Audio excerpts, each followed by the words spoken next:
Salute. In this live, we will address Canelo Alvarez signing a 3-fight deal with the PBC, potentially fighting David Benavidez, Errol Spence, Jermall Charlo, and others. He's taking on the PBC. Canelo taking on the PBC by him damn self. It's just nuts. This is what this life is based on. Salute to Sean Anthony. Salute to Frank Boxing. Boxing with Frank Bay. On Alejandro Solis. Salute to Mark. To Dark Doe. Salute to Pounds Boxel times a billion CCD. Salute to BDA Boxing again. OG Blaze. Salute times a billion. Sean Anthony. Of course, you're saluted. And everybody else in the chat, you're saluted. Canelo versus the PBC. And by the way, I'm eating a burger, so that's what's cracking off right now. But let's get this on and cracking.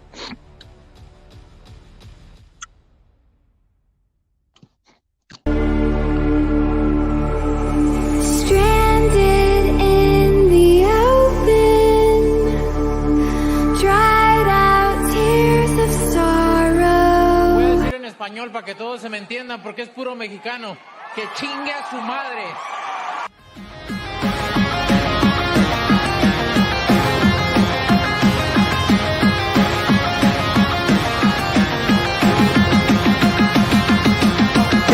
I'm gonna fuck you up right now.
By the way, Canelo doing what Mexican legends do. Defeat the American poster boys. Defeat the American black man. Here it goes. Straight up salute Chavez.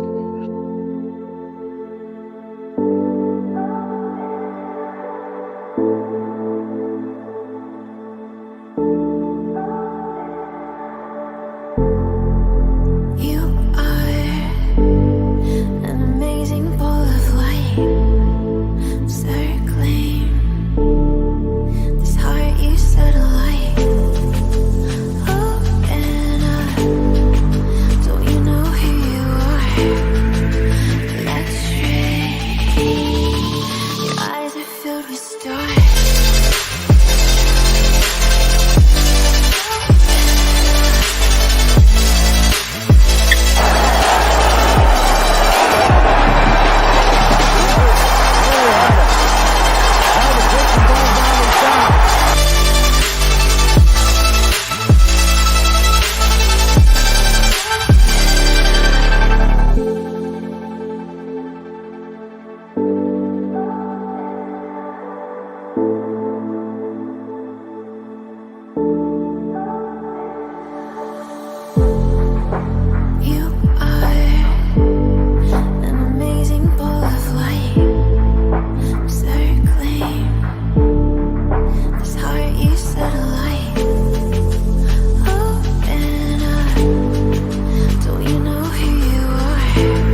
Yo, Jack Ripper, we predicted it. Obviously, Frank, we've been saying it. Salute, BD, Bossing, Sean Anthony. Yes, Jack Ripper, Charlo, Spence are going to be the first 2 fights. Yes, bro. We've been saying it's Charlo, Charlo, Charlo, and that's what happens. But let's get into something else, guys.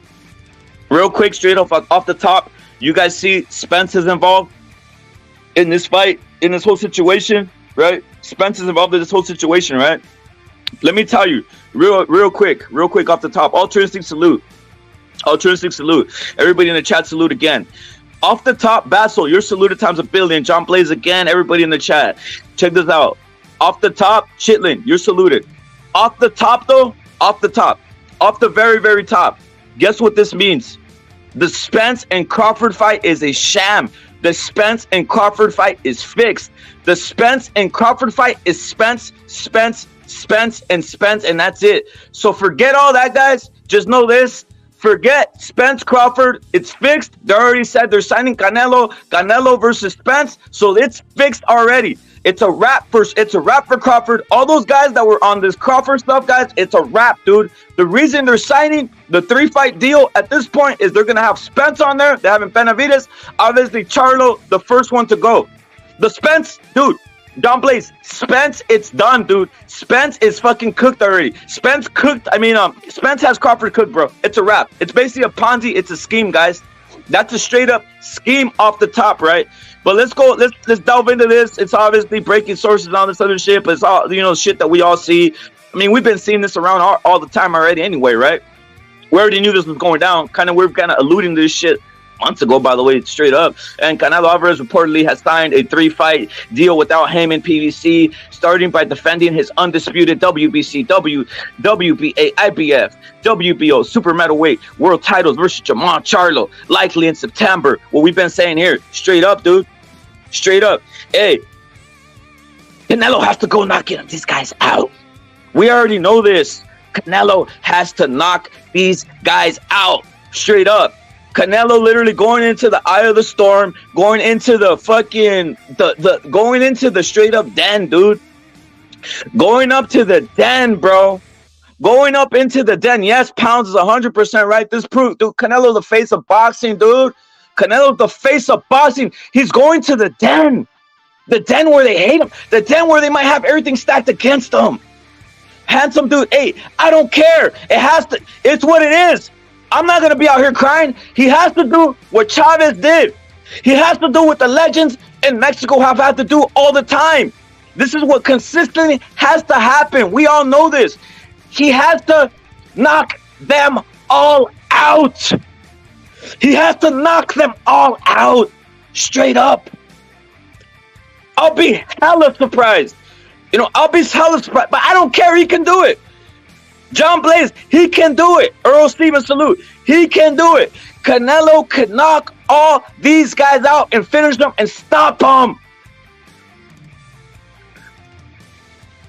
We can't blame Canelo Alvarez for this period. It's what I've been saying. It's Eddie Hearn's fault. Eddie Hearn, it's his fault. We've been saying it. We've been saying it's leading to this. It's Eddie Hearn's fault.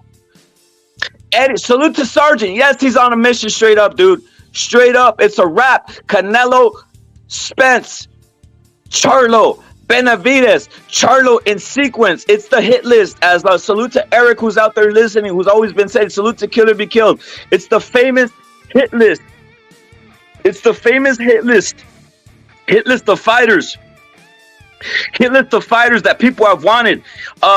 Pressure works, guys. We got Frank on here. Frank, what's your thoughts on the hit list on this whole thing? And some people thinking like, oh my God, it's whatever. I ain't scared. Whatever. Canelo versus all these guys, straight up. But what's your thoughts on what everybody foresaw? We foresaw this shit. We foresaw this happening, bro. But break it down. What's your thoughts on this, bro? Yeah, man. I just want to salute you. I was gonna take credit for it, but you hopped on first, and you said it first, and then Facts. I agreed. We said it This first. is truth. Man. That's the truth. That's the truth. CCD, Rep It had laid it out weeks ago, months ago. The writing was on the wall, and we had haters come in and question us, But it is what it is, man. I know some people need to try to always be a contrarian, Hey, man, it's like you said, the greats. This is what greats do, right? But go Man, ahead, there rant, it is. man. I just wanted to give you No, the no, no, props. no, no, no. I want to hear your thoughts. What's your thoughts? What's Canelo gonna do here, dude? What's Canelo gonna do here? What's your assessment of of signing and the threat level, bro? Let's keep it real. What's your assessment? Because you could break it down the way you think it is. What's the assessment of the threat level and what you think might happen here? It's boxing threat come forward, bro. Crips are on high alert. The like 10 channels just went live. They're trying to control the narrative right now. You got PBC fanboys that are hopping on the Canelo bandwagon. Look, man, it's like it's bloodshed, bro. This is it. This is the apocalypse, the boxing apocalypse. Well, break that down. I don't understand. Break it down. What you mean by bloodshed and boxing apocalypse? Break it down to everybody out there. What's the thoughts? What's the feeling? What's the sentiment? Okay, Is there a negative reaction? Is there a crip? Look at is the crip reaction scared? Is the crip reaction on scary? What's going on out here, bro? Break it down. Yeah, it's I hate saying suicide watch. I wish we had a different term because that shit's real. Yeah, it would be cannibalization. Crips and Bloods don't know what to do right now. They're scrambling. They don't know where to attack each other. They're trying to pick a side. Is it Canelo? Because they got the PBC fanboys and like, oh look, PBC's doing good. So they're just scrambling to control the narrative, bro. And we just gotta hold the front. 300. There it is. You heard it here first. Now let me ask you something. Is it like yesterday? Like we're putting the pressure on motherfuckers. You saw it, right? We're putting pressure and said, no, I don't want that fight. I don't want the Canelo. All of a sudden, guys don't want the Canelo fight. That's what's going to happen? Is there fear? Is there intimidation factor where Canelo? It's one of those. It's the intimidation factor where Canelo comes out and says, give me everything. I want everything. I want to take everything. It's like this. It's what we said. It's what we said, right? We said it's slaying the dragon. PBC's the dragon, right? The apocalypse, bro. It's really like that. I'm trying to get people hyped. But the king... I'm hyped, dude. Yeah. I'm hyped, dude. Go ahead. No, Frank, that's hyping me up, dude. Straight up, dude. He literally is. It's like the apocalypse. Literally, Canelo slaying and taking everything, dude. And ending everything. Ending these motherfuckers. It's judgment day like Earl Stevens, dude. Straight up. Yeah. Straight up, dude. But think about this. These guys were scared yesterday when I was saying Canelo. We were saying Canelo versus Charlo. I said, you don't want. He didn't work. He don't know that. Nah, he's gonna take them all. Spence in September. After that, most probably Benavidez. After that, depending on how the Spence shit, obviously it's fixed already, guys. Let's keep it real right there. You know what that tells us? Alfredo, you're saluted. It tells us, guys, the Spence Crawford shit is fixed, bro. If they're throwing in Spence already. Hey, if they're throwing in Spence, it's fixed, dude. It's over, dude. It's a wrap for Crawford, guys. That's a Ponzi scheme. No one's that's a scam. That's no one watching that. You guys are dummies, straight up. Tell me I'm not right about that, Frank. Literally, they're telling you it has to be Spence here, dude. Bro, we said it. They already had the deal in place a year ago, and Canelo said, "No, you know what? I'm gonna chase greatness and go get the b-ball guy."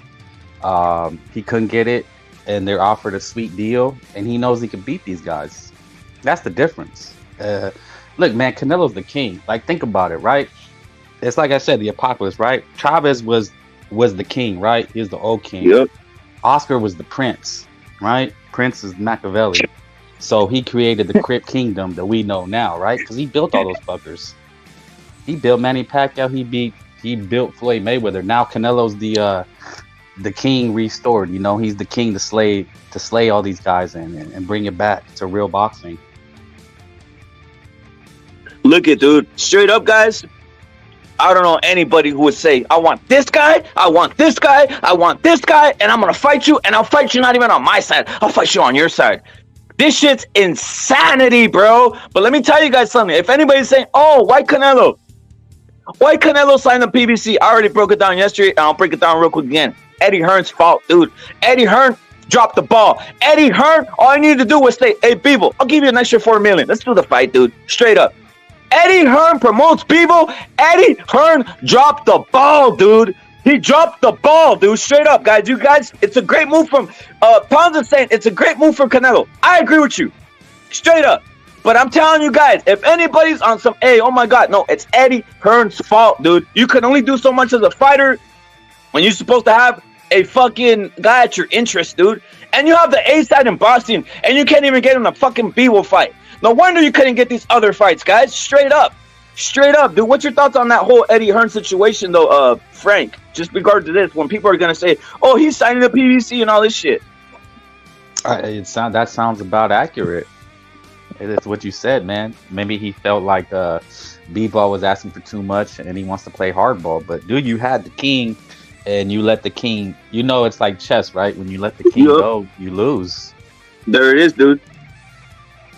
And what's the number 5? What's the number 6? What's the investment? How come the zone couldn't just say, "Hey, here, have some more, have some of that"? You know, have a 7, have an 8, have a 10, have a 15. Who cares? Keep the fucking A side of boxing on this side, dude. That's all they need to do. And again, guys, if you guys are clicking through, yes, this is real shit. This ain't fake shit, dude. Literally, Canelo versus Charlo, Spence, and Benavidez. And by the way, the poll question is that, because that's literally what's happening, dude. It's not Canelo versus Charlo no more. It's not Canelo versus Spence or Benavidez. It's Canelo versus all damn 3 of them. Because he has to get through the... Hey, he has to get to the fucking elimination chamber out here, dude. It's a straight up elimination chamber. It's a war path, fool. It's fucking... I said the apocalypse, fool. It's that fool. This is it, man. This is it. This is the end. And it's for all the marbles. It's like, you know. It is, dude. It is. It's what these guys have been talking about. It's what you guys have been talking about and crying about and all this shit. Not us. Not the people here. The lurkers. Guys are like, "Oh, Canelo won't fight this guy." Canelo. Nah, dude, he did it. He's doing it, bro. What are we talking about? He's doing everything you said you guys did not want him. You guys thought he wouldn't do. Telekinesis, go in, bro. Go in on this shit. Frank obviously cooking it, but go in telekinesis. What's your thoughts on this shit? Oh man, Canelo's he's gonna go lynch some Crips, man. And like mi amigo said just moments ago, this is the apocalypse for the PBC that we've all been waiting for. With all that being said, the floor is all yours, Don Ripper. All right. So again, like telekinesis says, it's gonna be a lynch spree, guys. The problem is, Sean Anthony. Yes, the problem is this. Like again, the you know what they say, Frank? When you go to like a war, right? Obviously, right. Frank's a veteran, so he knows about this shit, right? Hey, Frank, you're a veteran, right? So I was gonna say, when you go to war, right? What's the first thing you gotta do? What's the first thing in war? What's the first thing? You gotta keep your side in line. You got to keep your side in line, bro. You got to have your side committed and ready to go and believe that their battle, that battle that they're doing is justified and they're going in. They can't be infighting, right? That's what you're saying, bro. Like earlier, I picked up what you're saying. Like, these guys are confused. They're gonna start, "Yo, Canelo, not dude." If you're not backing Canelo, talk. If you're not backing Canelo, dude, you're basically gonna fucking buy the Crip narrative, dude. It's Canelo. I don't care about the damn fucking all this PVC. Forget it. It's Canelo, dude. And we got the Don on here with Frank, bruh.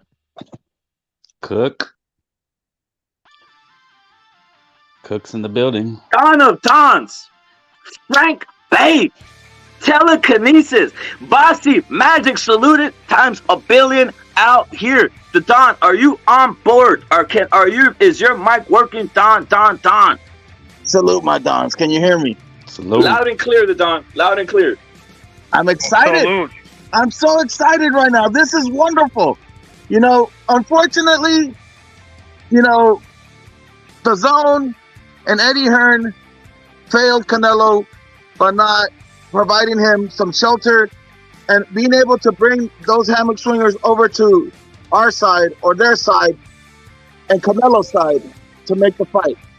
But I have to give so much credit to Canelo Alvarez to be willing to go and make all the fights that everybody's been saying that he's been ducking.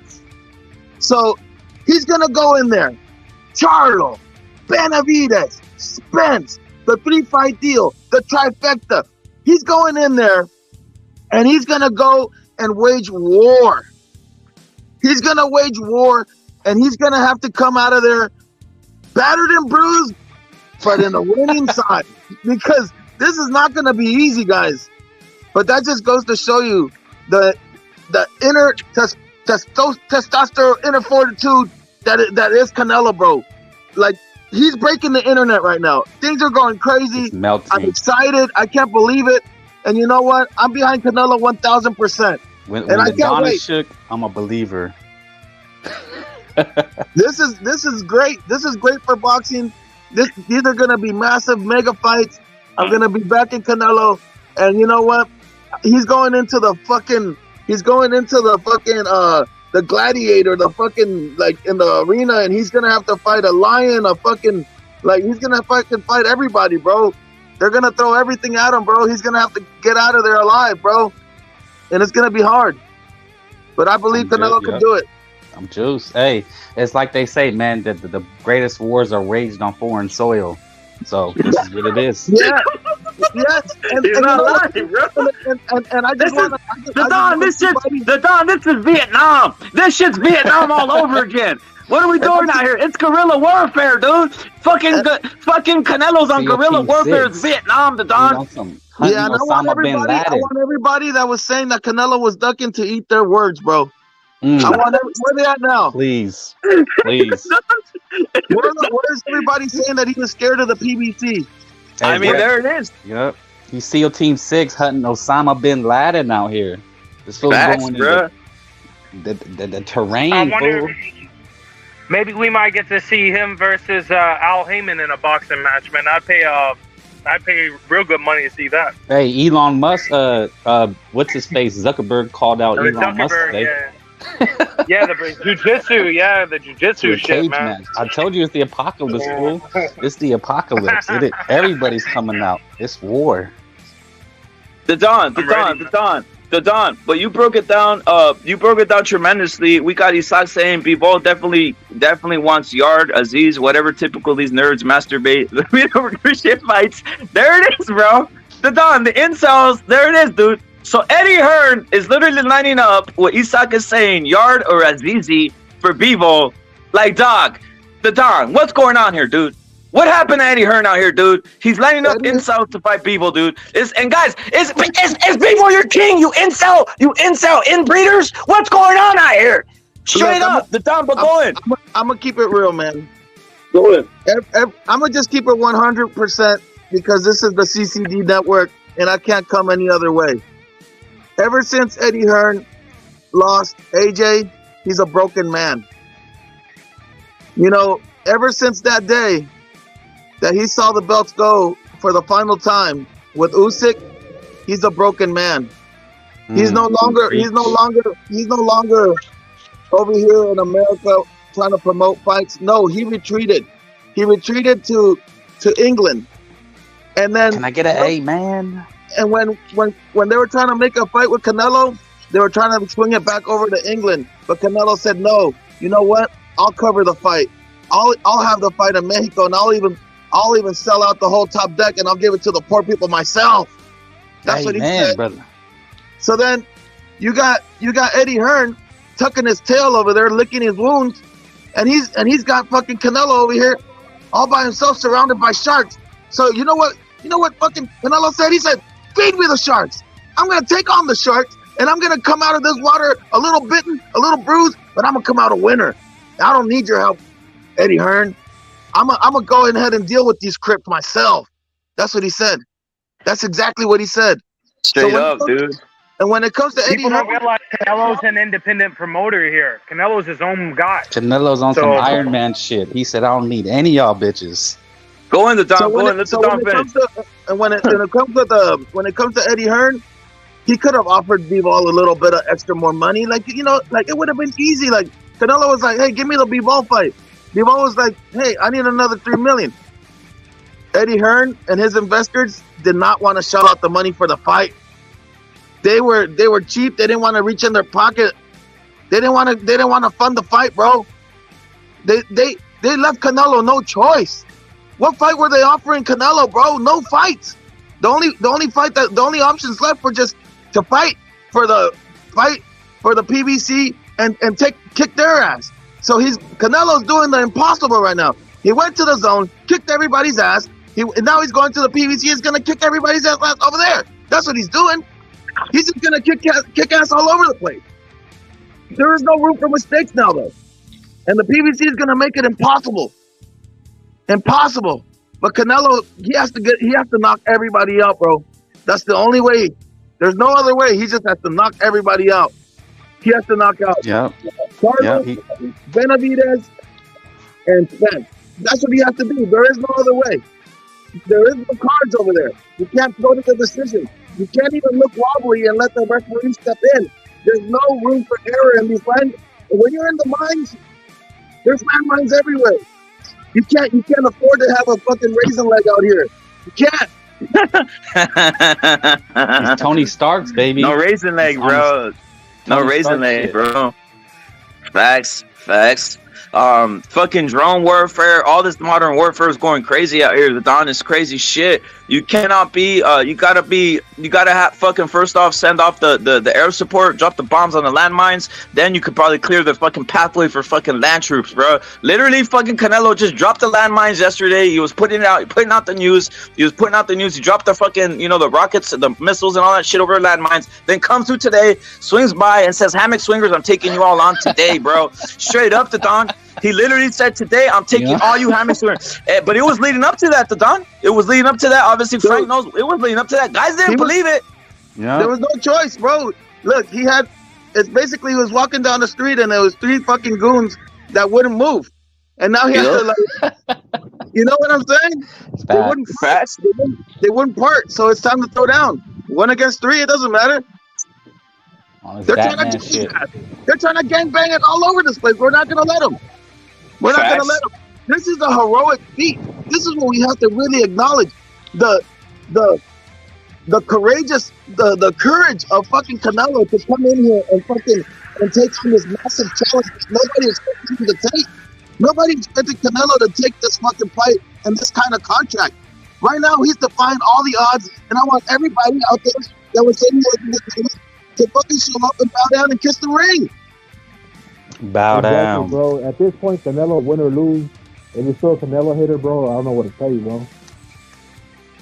You know what I'm saying? Like, you motherfuckers facing all the big fights and shit. And you know they're gonna fucking Benavidez ain't gonna do shit until he gets that Canelo fight. So he's gonna be taking all the hard fights out there at the PBC at 168 and just pretty much doing fucking Benavidez' resume for himself. He's adding it to himself and shit, like. Wait, Errol, break it down, bro. Are you enthusiastic for this fight, bro? Break that shit down. Are you enthusiastic for the PBC, for this fucking, are you skeptical, enthusiastic? Bring down the reality right here, Errol, because I really want to know what the reality of what some guys are thinking out here. I'm enthusiastic, bro. I'm thinking fucking, this motherfucker's doing what these guys should be doing, these youngsters should be doing. You know what I'm saying? This guy's fucking old over here doing the most. You know, the A side acting like the B side. It should have been fucking Benavidez going to the zone chasing those belts, those straps. And this one has all the straps, has all the fans, and still chasing the challenges. You know what I'm saying? That's what makes him the star that he is. And these guys don't fucking get it. You know, these guys are acting like fucking Hammerson is this new generation they don't understand. You got to put in the work, bro. They're acting like fucking divas out here.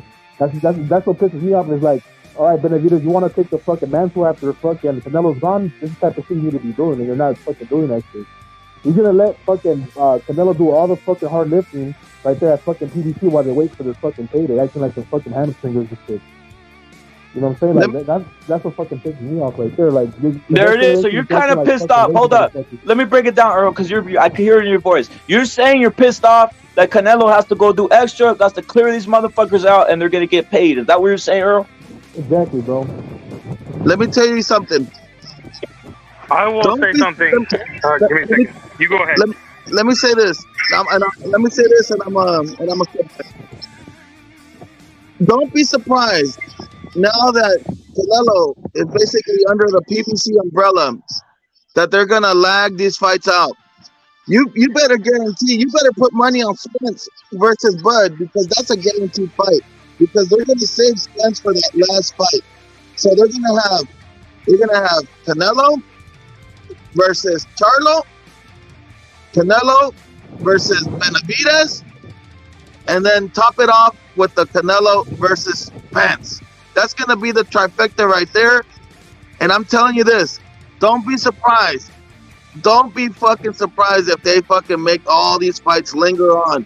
You know, Canelo likes to keep a light little schedule, 3 fights in a year. Don't be surprised when he's fighting 1 time a year. And negotiations are hard to make, and all of this and all of that. And next thing you know, Canelo's very old, very tired, unmotivated, and all the stuff that comes into a drag out event, like they're gonna try to do with Spence. I think it's gonna be Canelo, Charlo, Canelo Benavidez, and then Canelo Morel. They need those belts. Spence is on his way out. He's about to retire. Morel's younger and shit. They need to keep a lock on that 168 division, and Morel's and Benavidez are the younger talent.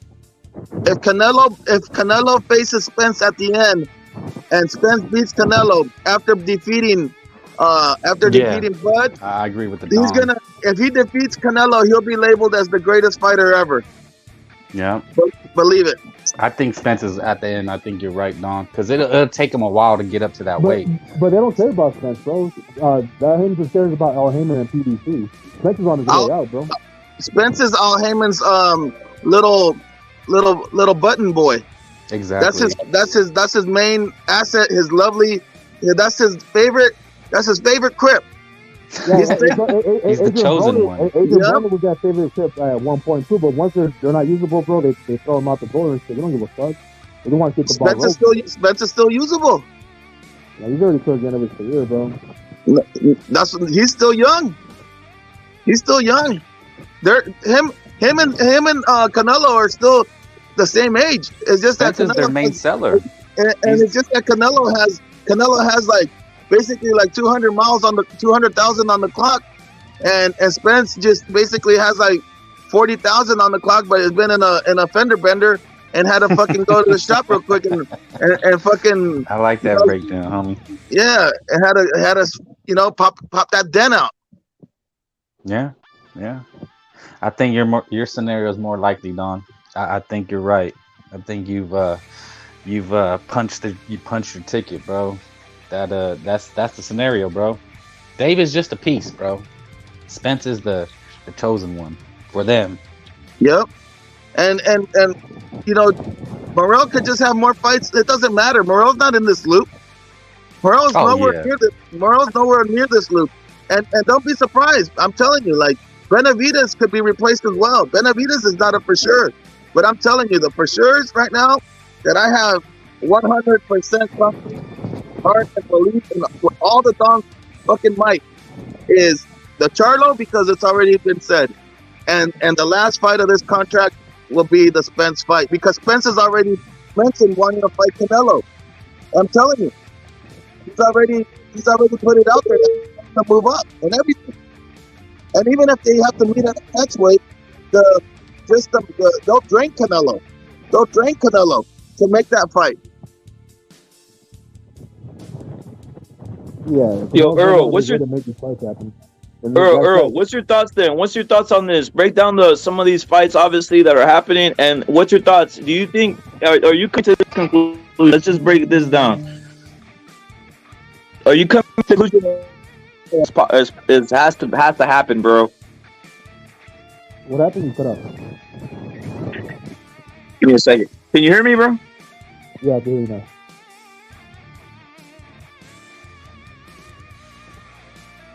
Yo.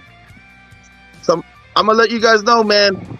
I'm Canelo 100%. I'm riding this motherfucking train till the wheels fall off. I don't give a fuck. I'm just letting y'all know. Yeah, bro. At this point, it's like if you're still hitting on Canelo, chasing these big fights, I don't know what to tell you at this point. You just fucking don't like him. No, my bad. Did you hear what I said? I think Crip clipped my fucking line, dude. But I was gonna say, Earl. Have you come to the conclusion? Like, what's your assessment on all these fights? Does Canelo need to finish all these guys? Ed Dog salute. Does Canelo need to knock all these guys out, dude? Whoever he faces here.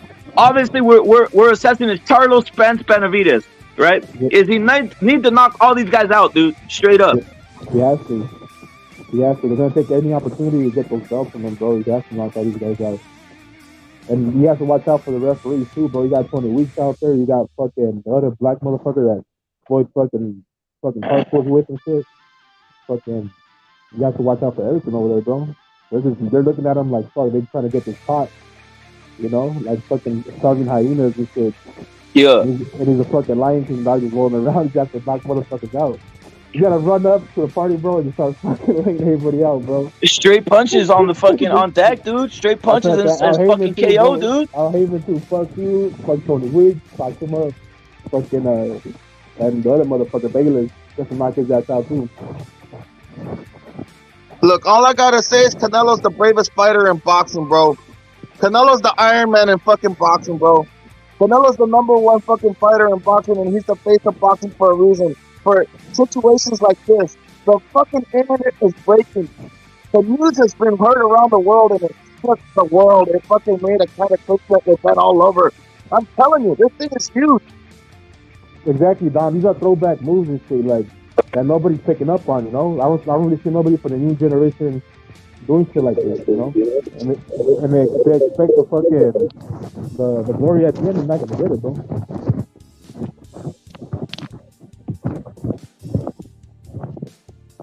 But this is great. This is great news. You know what I'm saying? I'm excited. I'm just mad that fucking Benavidez, like, now I know that Benavidez isn't going to do shit until he gets that fight. Nobody's going to do anything until he gets this fight. You know? Hey, my Dons, I'll be back in a little bit, but I got to take off for a little bit. No Salute, doubt. my Dons. Salute to the Don for coming through. Salute to the Don for coming through. The Now, dog look at that's running Dropping bars. like a bitch like he normally does. He know what's this up. guy said to Canelo too. Hey, Canelo's on the work pass, bro. You better start ducking. He a pussy. The Don a bitch. Talk all that shit and then be running like a hoe every time. Got him running like a bitch. Who's this crackhead crip? It's Al Heyman's nephew and shit. Is you a Al cracker? Heyman's What nephew you came sound on. like a nigga. What are you? What's Hey, up, buddy. What Jamal? are you? Yo, hold up. No using the ER, bro. But I was gonna say something. What's your thoughts, Overgrown? What's your thoughts on this fight? Spence finally accepting his fate. Charlo it's accepting his Jonathan's fate, dad. and all these motherfuckers, bro. I'm just happy Canelo cucked over to the PBC, but he most likely wins. Oh, there it is. Don't There nobody you see care it. You're cucking. You're already cucking for Canelo. Please disrespecting, dog. I don't go So you by got race, I Canelo. go by- You have wait. I Hold don't up. go You by have race, no I go by faith. talent. Hold up. You have no faith. You have no faith in Charlo or any of these guys. I think Charlo's average. I don't think he that good. How about that's why we're Spence? going to show here, dog. Canelo Hold on. Average weight class right now. Everybody can. How about between Charlo Spence and Benavidez, who's the guy that you think is the guy you be rooting for to try beating Canelo? I don't think none of them is going to be in the Hall of Fame. I think they all average, but Benavidez might. But all of them is average in my book.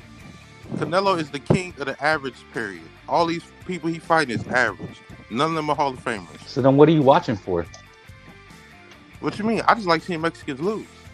And I like seeing Canelo cuck to the PBC. Well, you're cucking yourself though. Wait, you're cucking yourself because you're gonna see Canelo. You're almost cucking when you're seeing something. I'm Obviously, not we even know going to watch the shit. I ain't Yeah, gonna you watch are, that shit. bruh. You're cucking. You're gonna sit there and Well, you're watch a broke Canelo bitch, destroy so these we know motherfuckers. Y'all don't buy shit, so we already Yeah. know Oh, that. you a broke bitch. That's intelligent. What are you? You're Are a you broke white, hoe. Mexican? What are you? You say you don't watch it What because we are know you you? don't pay for it. What are you?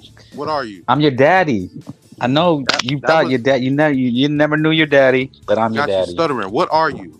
Are you I'm your proud of your daddy. heritage? What are you? I'm your daddy. That's what What it are is. you? What are you? Oh, I'm white? your daddy. What are you not proud of it? What are You you? just gotta be known right You here. sound What like a are nigga. you? What are you? Because Are you Canelo's human? great. What I are don't you? think You you're a talking human like a being. nigga. What are you? Are you not proud of it? Like, Excuse me. What's that? What What's are you? that? What's What a are nigga? you? What is a What are nigga? you? What are you? Excuse me. What are you? What I What are told you? you, I'm your daddy. That's all Is you you need white, to know. Mexican? Like, what are you? What are you? Excuse Dude? me. What are you? I'm a nigga. What are you? What's a nigga? A nigga. What are A you? subhuman, lower level. Yeah, sure. What are you? Subhuman. Okay. Yeah, sure. I'm your What daddy. What are you? I'm your daddy. That's what So I you a said. nigga too. Excuse me. So you a nigga too. Nah, 'Cause you my hell dad, nah. you a nigga, You can't right? come where I'm at. I'll tell you So that what right now. are you? You my dad. I'm a nigga. I'm so your you daddy. a nigga. What are you? I'm your daddy. I know that's confusing as fuck. You're like a daddy. What the fuck is that? So you a nigga. Don't nobody If have I'm don't have a nigga, daddy. If you my dad, then you a nigga too, all right? Like, what do you, if I'm a nigga, you my dad. Nah, you a bro. Nigga. I never met one. So Never you not met my one. dad. Never heard. I'm your daddy. Yeah. So you a nigga. Excuse me? Nah, If you how? my Why? dad, you a nigga. Nah, I don't. I've never met one before. So you not my dad. I said I'm your daddy. Yeah. So you a nigga. No, He I wants never you to met say one. you're his dad. So how you my dad? He wants you to say you're his dad, bro. I am said his he dad. my That's what I dad. said. So you a I'm his nigga. What daddy. are you, dude? Like, Holy what's so shit. hard about it? Oh, you want to know? I'm What White are Devil. you? I be White Devil. I'm that White So Devil. you a cracker. The devil. I'm the White You white? Devil. So you white. When I just tell you I'm the White Devil, I'm the mailman. I was You delivering talking mail. like a whole nigga and you a You know what I'm cracker. saying? Man, go on some with that bullshit. I You was listen to Young Jeezy. I was delivering you mail bump to Tupac and you sag Martin your Luther pants King like a Drive. nigga. Don't nobody I was care about what you delivering talking about. mail Shut to up. Martin Luther King Drive. Steroid Nello is the leader of the average league. Steroid Nello would not go down in the history books. None of the people he fighting are legends. He's fighting bums. And he cucked over to the PBC. Average. Then why are you watching? That's what I asked you. I know that's not Canelo's literally making everybody. Canelo's dominating. He's the greatest of told all you. time already. Canelo That's not why they gonna want to sell- sign him. That's why they want to sign him. Sell 75% of what Tank sold. He's not even gonna do $1 million fighting Charlo. He's not the face of boxing. Look, check us out, bro. Check us out. If Tank was the guy who you think he is, they would have signed him to a 3-fight deal or some shit like this and make an announcement, bro. Did you even buy the Stank fight? I mean, did you Tank really? don't have to run over to the PBC. Tank is the PBC. He ain't got to run over like Steroid Nello. He's not even with PBC. He's with Steroid- Showtime. He has he's no with Al allegiance to the Heyman. PBC. He's with Al Heyman. That's just his advisor, but he's not connected to them. Did you even buy the fight? Like, Are come you on, let's fucking keep it 100. stupid? If he's with Al Heyman, Did you he's buy with the fight, PBC. Crip? Are you If baby he's with Crip? Al Your baby Heyman, Crip's he's with daddy, the huh? PBC. Just OG Crip. OG Crip. Look Jamal, at you. You just did you buy can't. the If fight? he's with Al Heyman, he's Leroy, with the PBC. did you buy the That's fight? Facts. Did you buy the fight, Leroy? Did you even buy Stank's fight? Hey, cracker, don't nobody. You cosplaying with a can't black answer, voice. You because don't you're a matter. broke Don't nobody bum. care about you. Yeah, You broke. cosplaying with a black voice. Yeah, You broke hole talking like like the a mammy nigga. was. You listen You're to Young broke Jeezy. hole You play like rap. You Sharkeisha probably was. sag your pants and wear hip hop clothes. Don't nobody care about you. Don't nobody care about you, cracker. Man, how Sharkeisha doing? Tell your mama I said what's up. Tell Sharkeisha I You said saying mama I'll be jokes? back. You saying mama joke? You saying You still mama on? joke? You still on Martin Luther King Drive? Why you talking about Martin Luther King? What they got to do with boxing? Because you was on Martin You see Luther King nobody Drive. else laughing? Yeah, I hear him, Who? bro. Did you buy the Stank Davis fight? You don't matter. Don't nobody care about you. Okay. Where's This Rep guy, It? he don't Don't buy nobody shit. care about what you talking about, He didn't cracker. buy You it. using a black He know voice. he. Don't Dude, nobody this care dude about you, don't bro. even Like, buy you're shit, bro. irrelevant. You don't Go matter. back to what you was doing You're over there. irrelevant. Where Rep It at? Where Rep It at? You can't. Look at Sharkeisha, bro. you Hey, nervously hold talking up. about mamas. Hold up. You Look bringing at up the dads. best Don't nobody care fight. about The you. best fight out there is Canelo and versus anybody. But Canelo literally signed to fight these guys because that's what the American press wanted. He said, "All right, I'll He say, had oh, to you come guys to want the this?" PBC. Nah, he didn't. He said, "This is what the He had American to go press to the wants." PBC. Nah, this is what the American press wants. So I'm gonna sit there and destroy all you motherfuckers, and that's what he did. No other fighter does that. No, Canelo has to do that because he. No, we don't have to do that. He Canelo, did yes, it he because does. he wanted to cook these He has motherfuckers to. and teach them a life lesson, and he's gonna teach them a life lesson If straight Canelo up. didn't fight them, his legacy would be shit. He lost to Floyd. You're All just of mad. his- Wait, this he way you lost all mad. his This big way you fights mad. already. You mad because He you has to know take these fights. everybody over there. You know everybody around the United States of America, especially in the South, and a bunch of blacks. They're like, "Wow, he doing it. He gonna take our souls. He gonna take everything. All of don't the care about Hagler. Charlo. Well, hold up. All of the Hagler, all of the Tommy Hearns, all of the fucking Mike Tyson. All that shit is down the drain. He's gonna KO. He's gonna If- KO hey, him look, and all if that that. was And the- then all we gonna see for 20, 30 years is Canelo highlights, bruh. No If that more was the fucking, case- no more Hagler, no more Hearns, no more fucking Mike Tyson and his little fucking, right there with Customato getting that touched. was the It's gonna be case, he didn't Canelo, have to take- he wouldn't have to take the fight in the first place. Canelo. He Straight had to up, take dude. the fight because his legacy ain't good enough.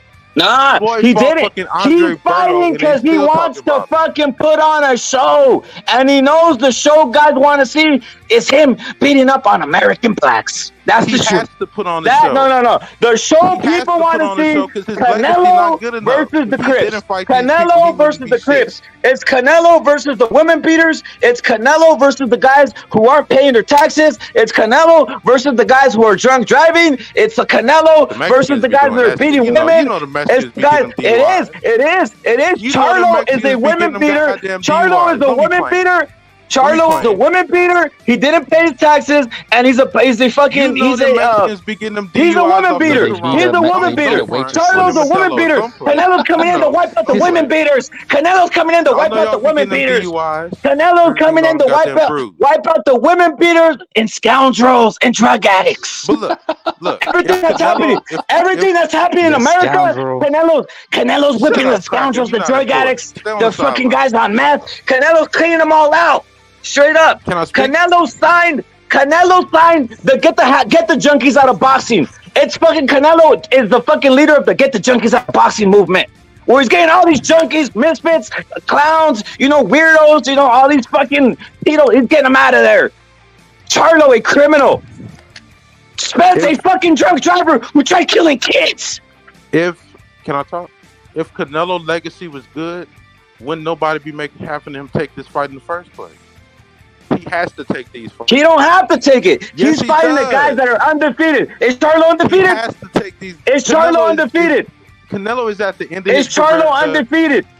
Canelo is at the end Is of his Charlo career. undefeated? Charlo is a bum. Is he undefeated? Yeah, it's fighting bums. Is David Benavidez undefeated? Fighting bums. They all Is fighting David bums. Benavidez undefeated? They fighting bums. Yeah, he fighting bums. Okay. They Is bums. Spence undefeated? Is Spence undefeated? I don't even know. He a bum too. I'm telling you. He I don't like none of undefeated. these dudes. He fighting. They Canelo all signed up to bums. fight. Hey, undefeated fighters. They Canelo all signed up to bums. fight. 3 They're not undefeated going down in fighters. history. Canelo only signed up to dudes fight going 3 down in undefeated history. fighters. Straight They're up. not going down in history. None of them. None of them. Canelo beating guys who not going to go down in history. The only historic fighter he fought was Floyd, and he lost. Nope, he didn't. And by the way, check this out. Charlo's Y'all already. know that's They fact. say he a legend. Wait, Y'all know they that's say fact. Charlo in the Hall of Fame. They said Charlo in the Hall of Fame last year Charlo already. ain't They shit. said, Why yeah. you saying They you said, hey, talking? they said Spence You better. talking right Spence now. better than Spence is You better than talking. Mayweather. You cucking. Spence Ain't is no better fucking than you Mayweather. cucking. That's what they say. Cucking. They say Spence is Cucking. better than Mayweather. Cucking. You know that. That's what they said. They say Spence beat up Mayweather in sparring You at the cucking. TNT gym. You cucking. Spence ain't Spence shit. beat up Mayweather in Crawford sparring at not the TNT shit. gym. Charlo Spence not shit. beat up Mayweather The in only sparring at the fighter TNT Canelo gym. fought that was worth Spence it, beat he lost. Mayweather in sparring at the TNT gym, and Canelo's gonna go and destroy Spence and take everything. Canelo already got his ass whooped by that. He's leaving in the red. happened. He's leaving in the And red he Lambo getting with the cut. bag. 'Cause He's leaving still with the paying bag. Floyd 'cause he He's gotta leaving with fight the bag. PBC. He's leaving with the bag. He's leaving with the bag, bro. Canelo literally is getting the bag straight up, dude. Floyd getting a percentage. No, he's not. PBC is Floyd. Nope. Yes, it is. No, it isn't. Al Heyman PBC is Money Mayweather. TBE. Why are you You so? already know Look, let that. me ask you something. Why are you so shook that Canelo's gonna destroy Charlo, gonna destroy Spence and all these guys? You should I be, ain't yeah. shook. Oh, guys, I let's just like see. fucking with y'all because You Canelo is submitted. average. No, overgrown. You Canelo is submitted. average to me. You submitted. You submitted. Submitted You literally what? have no belief. You have no belief in Charlo. You have no belief in Spence. Because they're not good. Like, I don't, that race shit don't matter to me. If you're good, you're good. If you're not, you're not. Well, there I it don't is. think You're the- saying it. Thank you, overgrown. You're saying that fucking Charlo is bum and you don't even like him. Thank you, bro. I agree with you. Yeah, I they agree got with you. nothing He's to a do with bum. race. He's a To me, bum. he's a bum. To me, he's a bum, and Canelo's gonna knock him out for a lot of money. How about He that? might do it. And guess what? Floyd still I'm get paid excited. for him. And I'm Floyd still get excited. paid. I get to pay for my pay-per-view. I get to pay for my pay-per-view and see Canelo And you paying beat the living Floyd. lights out of him. Beat You the living paying lights out of a Floyd to criminal. be with the PBC. Beat the living lights out of a criminal. You Beat paying the living Al lights. Heyman. Justice. You paying Justice Floyd is Money served. Mayweather. Justice is PBC. served, bro. PBC. Justice is served. Overgrown. years Justice later. is served. I finally get to see some criminals get 10 years fucking their later, ass Floyd kicked. Mayweather still making money over Canelo. I get to PBC, see PBE, these 10 criminals years later, get Floyd it. still I making get money to off. see these criminals get their ass kicked, bro. Straight up. 50-0. Still beating Canelo. Got him Don't signed matter. into his label. Nobody PBC, cares he gonna about sign a him bum to fighting. 360. Nobody cares Canelo's about not a gonna bum get like that money till Mayweather 15 years fighting later. clown fights. You know Nobody how it cares goes. about a bum like Canelo not Mayweather gonna fighting get clown paid till fights. 2040. Floyd ain't gonna never pay Canelo. Y'all know how it go. You just mad. PBC. You just mad. Every time Canelo gets the bag and becomes even greater, he's already passed Floyd. He's still Canelo's better than Floyd. Canelo passed Floyd. Canelo passed Floyd. Canelo passed Floyd. Canelo passed Hearn. Canelo passed. Hey, Canelo passed Hagler. Canelo passed Tyson. Canelo passed everybody. Canelo the face of boxing. Canelo the face of boxing. Canelo had to bend the knee to the black man. Canelo the face of boxing, bro. Canelo the face of boxing. But like I was saying, guys, Canelo versus Spence, Benavidez, and guys are angry. Straight up. Frank, I did not know guys would be just bending knees like this, Frank. Literally overgrown just straight. I told you, bro. I said it. They're melting. We saw it yesterday. We saw it yesterday. Guys were in fear. Guys were in fear yesterday, Frank. Guys were in fear when I was saying Canelo fucking dominates Charlo. He need a fucking 2 week. He need a fucking tune up. Nah, you know what? Fuck that. Rep. Crips are a day late and $1 short. They never think ahead. We've been saying this. We already knew what was going to happen. So our arguments, our game plan, how we attack this, we've already been on the attack. Shut up, right? Wigger. You a bitch. Y'all see how he was quiet when I was on the show, and then when I get off, he start talking. Well, you said, can I please have rep it? He a pussy. He just showed it. Hey, you're my son. You quiet when I'm on the show, and when I get off, you start talking like a hoe. Don't nobody care what you talking about. It was her ass. Tell her wipe her ass though. Next time I come through, maybe I'll give you a brother. You know what I'm saying? How many brothers you got? Like 10? You got 10 brothers now? 10 brothers and sisters? Maybe you know some. Did any of y'all know your daddies? I mean, damn. She told me she had 5 at the time. What happened? Is Jermall still here? Where Jermall at? He cut out? Yeah, I think he cut out, bro. But it's what it is, though. It's what it is, though, Frank. You straight, we're cutting it up. Dude, why are guys now scared, bro? You guys are scary. I don't like you guys. You guys are scary. Bro. Canelo. A lot of these lurkers are scary, bro. Canelo's going to knock him out. Canelo's going to knock out Charlo and Spence. But guys are scary all of a sudden, dude. That's weird, dude. Rap. It's the aftermath. It's the aftermath. Facts, dude. Look, man, we were the 3 little bears, right? We knew the wolf was coming to blow the house down, so we got our bricks ready. You know what I'm saying? We're fucking Red Riding Hood. We knew the wolf was in the house. Like, we've been on this type of what's they say? Type of time. We've been on it. We prepared for this moment. We're ready. They're scrambling. It's on. It's fucking. You know, they're fucking throwing. They're throwing spears and fucking in sandals still. Straight up, dude. They never seen this type of artillery, and they're unprepared. Look at bro, Ultra Instinct saying, I haven't heard anybody say that we have 3 chances to beat Canelo. Now they're scared. Like, literally, dude, that's the whole point. These guys are scared. We saw this yesterday, dude. We've seen this for fucking weeks and months, dude, when we bring this shit up. And these guys are all, he need a training camp. What's going on, bro? Yes, cheers, Sean Anthony. It's crazy, dude. Look, I'm going to say something. I've always backed the fighter, even when he's an underdog. I was going for Valdez, even when I knew he was an underdog. I didn't say I'm scared. What the fuck? Bro, what kind of world we living in, bro? It's on some Debo shit. You know? It really is, dude. I be talking. You know, when he leave, though, I'll talk again. On some, Nelo's Debo. They hear him coming. He's on his little 10-speed, little bike. He's cruising the neighborhood, and they hear the bells. You know? It's for who the bell... For who did they make you read that in school? For whom the bell tolls. Yeah, for whom the bell tolls. I know what that is. Yeah. It's the king is here, man. The king has landed. The ships, they've anchored. You know, you'll see the ships because when we would, the ships are out, and then the natives, they know, oh shit, they're really here. Yep. and they may not be there for a week, a day, a month, but you see the ships. They can't do shit, and then. You wake up and you're surrounded. Hey guys, check this out. The whole point is like what Frank is saying, dude. I've never seen this phenomenon where guys are scared of Canelo, dude. Look they got everything they've been crying about for fucking everybody. ESPN, even all the Zone, Showtime, all these crybabies, all these pundits, and then the fan base, right? They've been saying they've been hitting everybody who's a real Canelo fan out there, right? They've been hitting you over the head. They've been saying, "Oh, Canelo, yeah, he on a fucking European Yeah. What's that shit called? A fucking a European Bum tour of or the some month shit. tour. Yeah. Yeah, bumming all this other shit. Now it's on some scary shit. Now it's on some, I don't know, Charlo ain't that. Oh, I don't know, Spence. Oh, I don't know, dude, what happened, dude? Where's the guys with nuts, bro?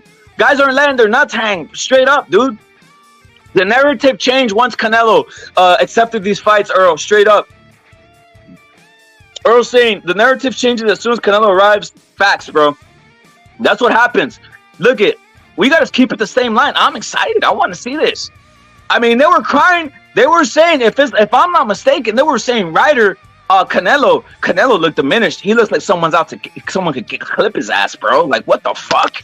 Yeah, man. You know what it is? These fools are like the Taliban. You know, they come in doing their Taliban shit. It's like, okay. And then you see some aircraft carriers. What you gonna do? they scurry in caves, you know. Yep.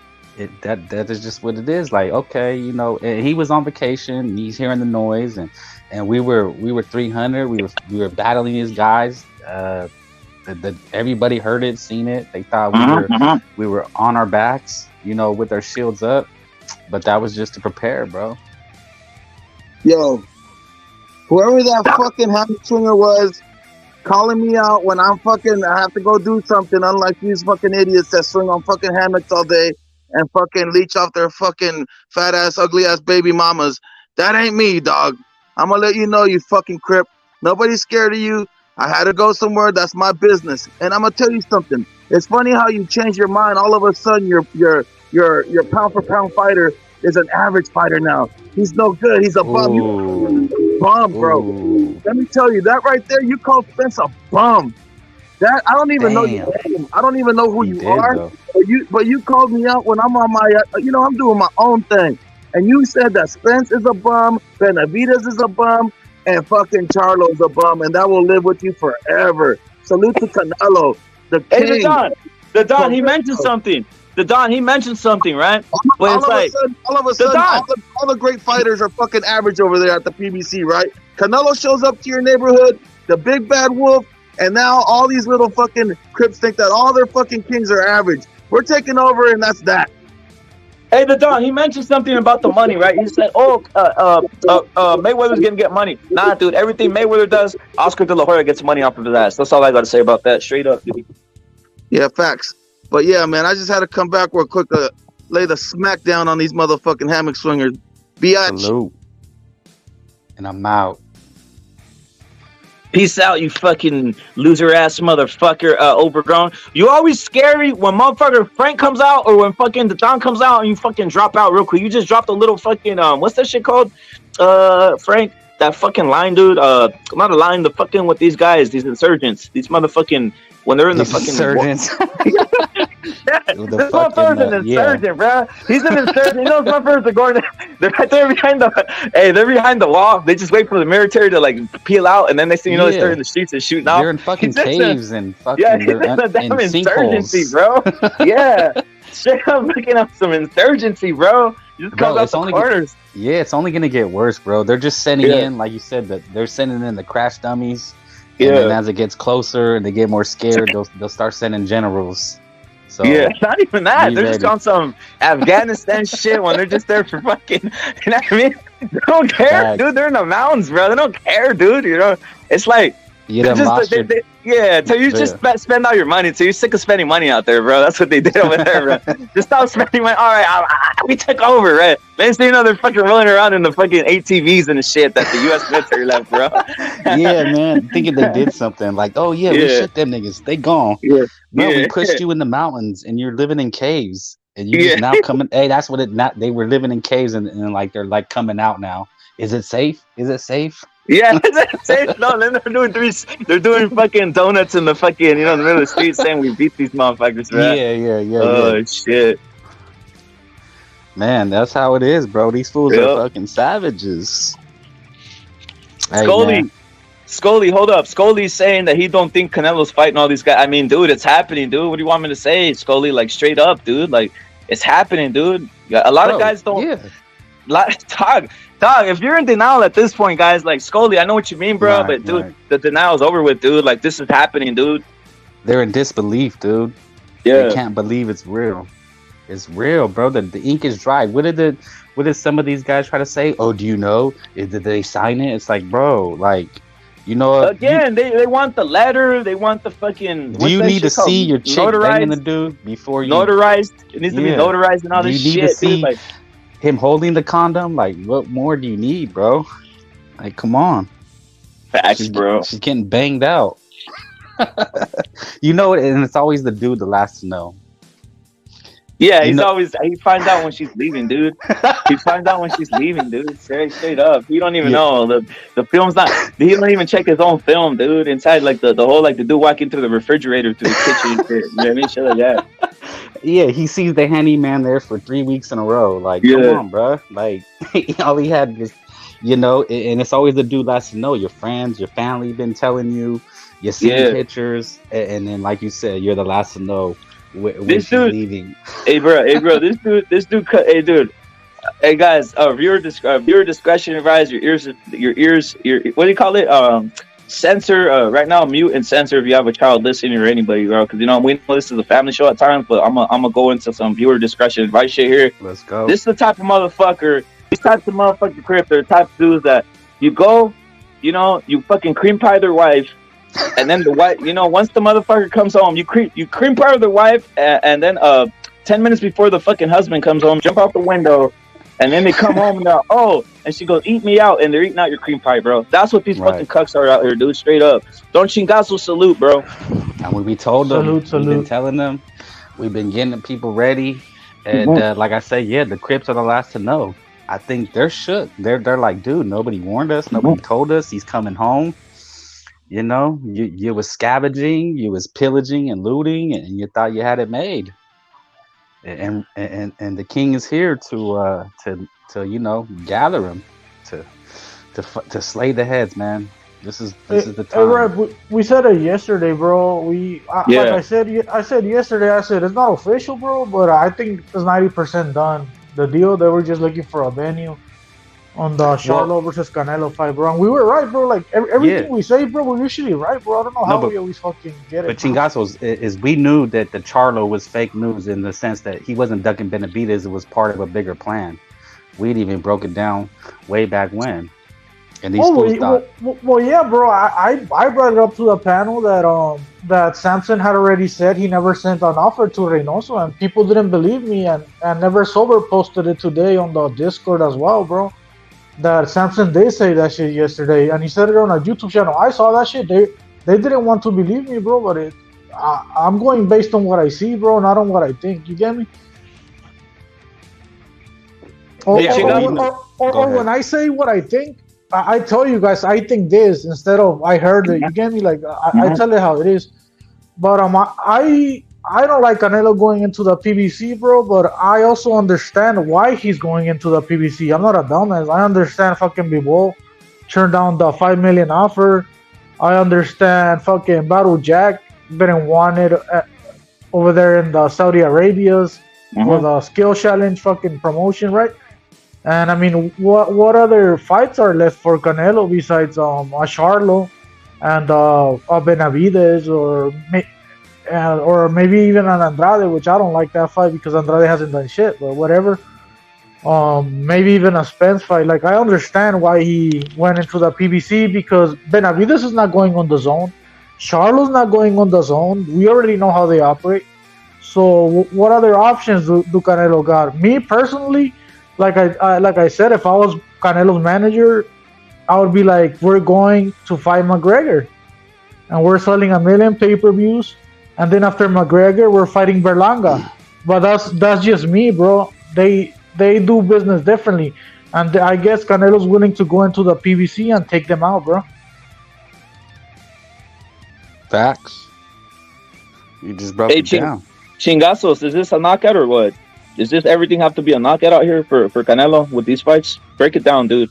And how do you think that? And what's your thoughts on how it led up to this situation? To me, I'm excited, right? But break down how it led this up. A lot of people have always been basically very skeptical of any fight that of Mexicans going to PBC, right? So if you guys are out there, I understand your skeptical nature, right? As they should, bro. Because just historically, like we Mexicans don't get the decisions on the PBC. Well, what else can I say, bro? And if you know of one that got a good decision, let me know, bro. Because I can't think of one. We seen it time and time again. The thing is, Canelo signed for a 3-fight deal, right? So, from a business standpoint, it doesn't really make sense to have him lose on the first fight, bro. Because then the 2 fights might not sell the same. However, I still think Canelo needs to get a KO against Charlo, bro. Like, I just don't trust him, bro. Even after I said what I just said about the 3-fight deal, and from a business standpoint, it doesn't make sense to kill your golden goose on the first fucking fight. But you know how PBC is weird, and sometimes they're willing to do shit like that. So I think Canelo does need a KO just as assurance, just for assurance, bro. You never know with the PBC, bro. However, but if he gets like a bunch of knockdowns and all that shit, then yeah, most likely he gets the decision. But even then, bro, you never know with the PBC. So yeah, I would suggest Canelo gets a KO. I think he has what it takes to get the KO if he prepares properly for Charlo. If he doesn't take Charlo lightly, which I don't think he is, I think he's showing up that day, the best version of Canelo, and fucking getting the KO. But yeah, that's how I see it, bro.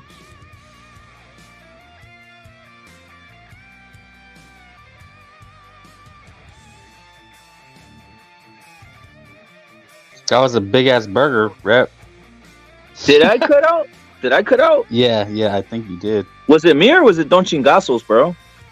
No, he was cooking and then it went silent. Yeah, No, I think.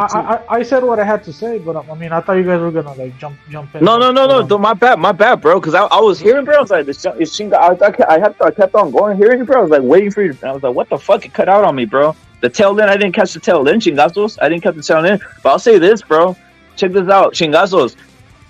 For me, it's assured now that Spence and Crawford, that shit's a sham. They have Spence on here. They're gonna get him the money. So that's one thing that Canelo does do. He does do a double move here, where he literally kind of like messes.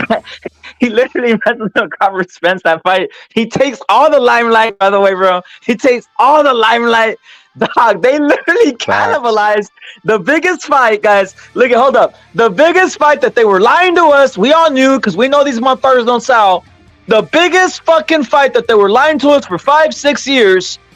They cannibalized it and they don't care about it. They said, fuck, I don't care. I don't like you guys. I don't like two niggas fighting. Fuck them. Straight up, dude. Canelo he literally like fucking killed 2 birds with 1 stone, dude. Straight up, Chingazos. It's fucking hilarious to me. And by the way, they're gonna have to eat it. They're gonna have to eat it, guys. Straight up, dude. Yeah, doing nothing. He literally took the headlines doing nothing. No, you guys, Crawford is not winning, dude. Straight up, Chingazos. At this point, like anybody rolling with that, bro, he's not winning. Chitlin, everybody out there, I just have to break it to you guys. He's not winning, dude. They're not gonna risk that money for Charlo. I mean, for Spence going to hell in a handbasket, bro. You just need to go to distance and boom, it's a wrap. Spence, Canelo at the tail end, as Frank was saying earlier, at the tail end of that contract. They've been talking about this for a while, by the way. Yeah, we knew this. We said this before. Yep. That's the thing, man. We've already said these things, and now people are starting to wake up.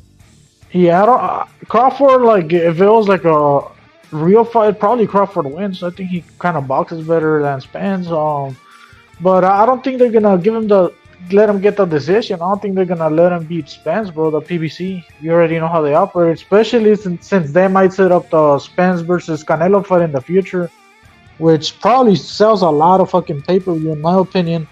So yeah, the from a business standpoint, if you are an executive for the PBC, you would want fucking Spence to win. That way he raises his market value even higher by beating Crawford, and then you throw him against Canelo. So you'll be like, Errol Spence just beat Crawford, and now he's facing Canelo. Canelo just beat Charlo, whoever Charlo's next, right? And it's a super fight, bro. Like if it plays out that way, it's a super fight, and the promotion wins a lot of fucking money, bro. Along with Spence and Crawford, bro. How many pay-per-views does the first fight sell? Canelo versus Charlo, dude? I think they'll do 1 million, bro. Me too. I think all these.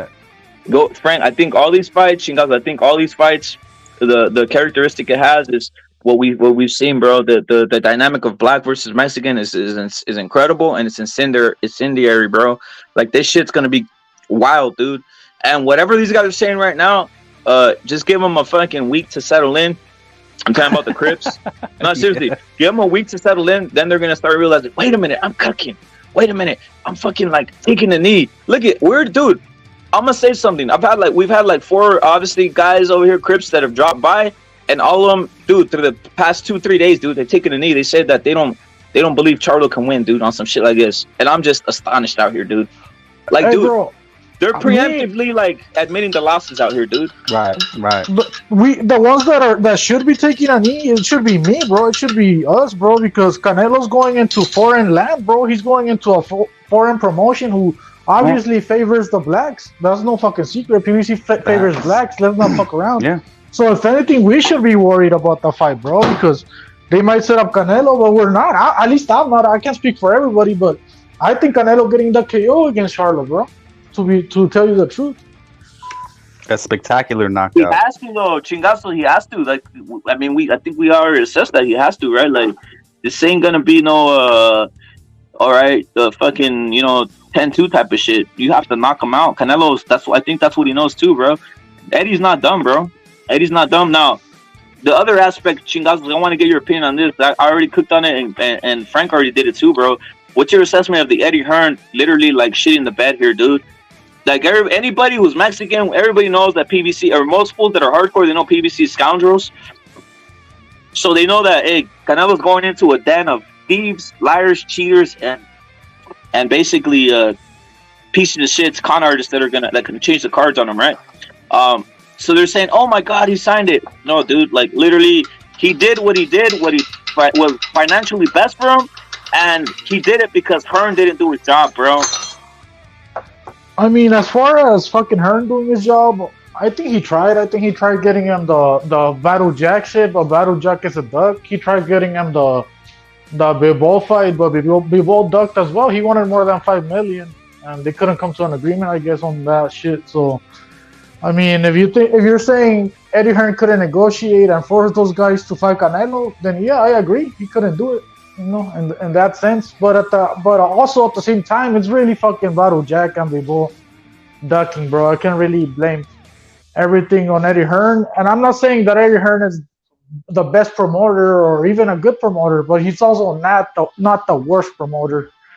Yeah, I didn't like what he did to Lara, bro. What the fuck was that shit all about? They fucking stripped him before on a fucking Wednesday, and that was also the British board. And that was also fucking the fucking what's his name, Lara's managers, bro. They also betrayed Lara, bro. They just gave him that contract. They told him it was nothing to sign it, and he did, bro. So there was a lot of fucking trickery in that motherfucker from every fucking party, bro. And the victim was Lara. I didn't like that shit. However, Eddie Hearn could have robbed fucking Benavidez, bro, against fucking when he won the title. I feel like they could have robbed him right there, and he did. And I feel like they could have robbed Gallo on the second Chocolate fight, and they didn't. They could have robbed fucking. There's a few fighters they could have robbed, bro. Bam, they could have robbed Bam too, on the decision. But I mean, so yeah, I don't think he's the worst promoter. I wouldn't say he's good based on what he did to Lara, but there's worse motherfuckers out there, bro. Like the PBC, Samson, fucking, you know the individuals that I'm talking about, bro. Yeah. Hey, you know but what? Yeah, he fucked up, bro. Look, fucking Eddie Hearn should have made the McGregor fight, bro. He fucked up, bro. He let the bag go, bro. He should have fucking Berlanga. I don't know. He should have figured something out, bro. He did fail himself in that sense because now he's missing the bag, and Canelo's getting paid regardless, bro. But yeah, I wish Hearn would have done a better job and prevented Canelo going into the PBC, bro. He fucked up. Hey, anybody not acknowledging that Canelo's the face of boxing at this point is retarded, bro. Literally, Canelo did the move that really basically overshadowed everything, and this is what's gonna keep boxing alive for the next maybe 2 years, right? In a sense, because it's gonna like the Don said, bro. The Don said, which I didn't think of. I don't know if you thought of this, Frank, but I wasn't thinking of it. Chingazos, what you think of what the Don said in regards to maybe they tried dragging out these fights for Canelo, dude. They tried dragging them out on purpose. Yeah, I these mean, guys seem to get injured all the go time. on. These guys seem to get injured every 6 months. These guys get injured. So, yeah, it's not beyond the realm of possibility. Me personally, bro, from what I read, Canelo's fighting on September, and then he's having 2 more fights on May of 2024 and September 2024. So these fighters could injure themselves and fuck off, but Canelo's gonna demand a replacement, bro, because he has to fight on May and he has to fight on September 2024. That's the bottom line, bro. So no, I don't see them dragging it out, bro. I mean, oh shit! So there it is, chingazos. We already said it. So we're laying out. It's laid out like this, bro. It's basically laid out like this. Canelo fights. Bebo, you're out of here, dude. Get the hell out of my face, you fucking incel bitch. For reals. You got this guy, this clown ass motherfucker.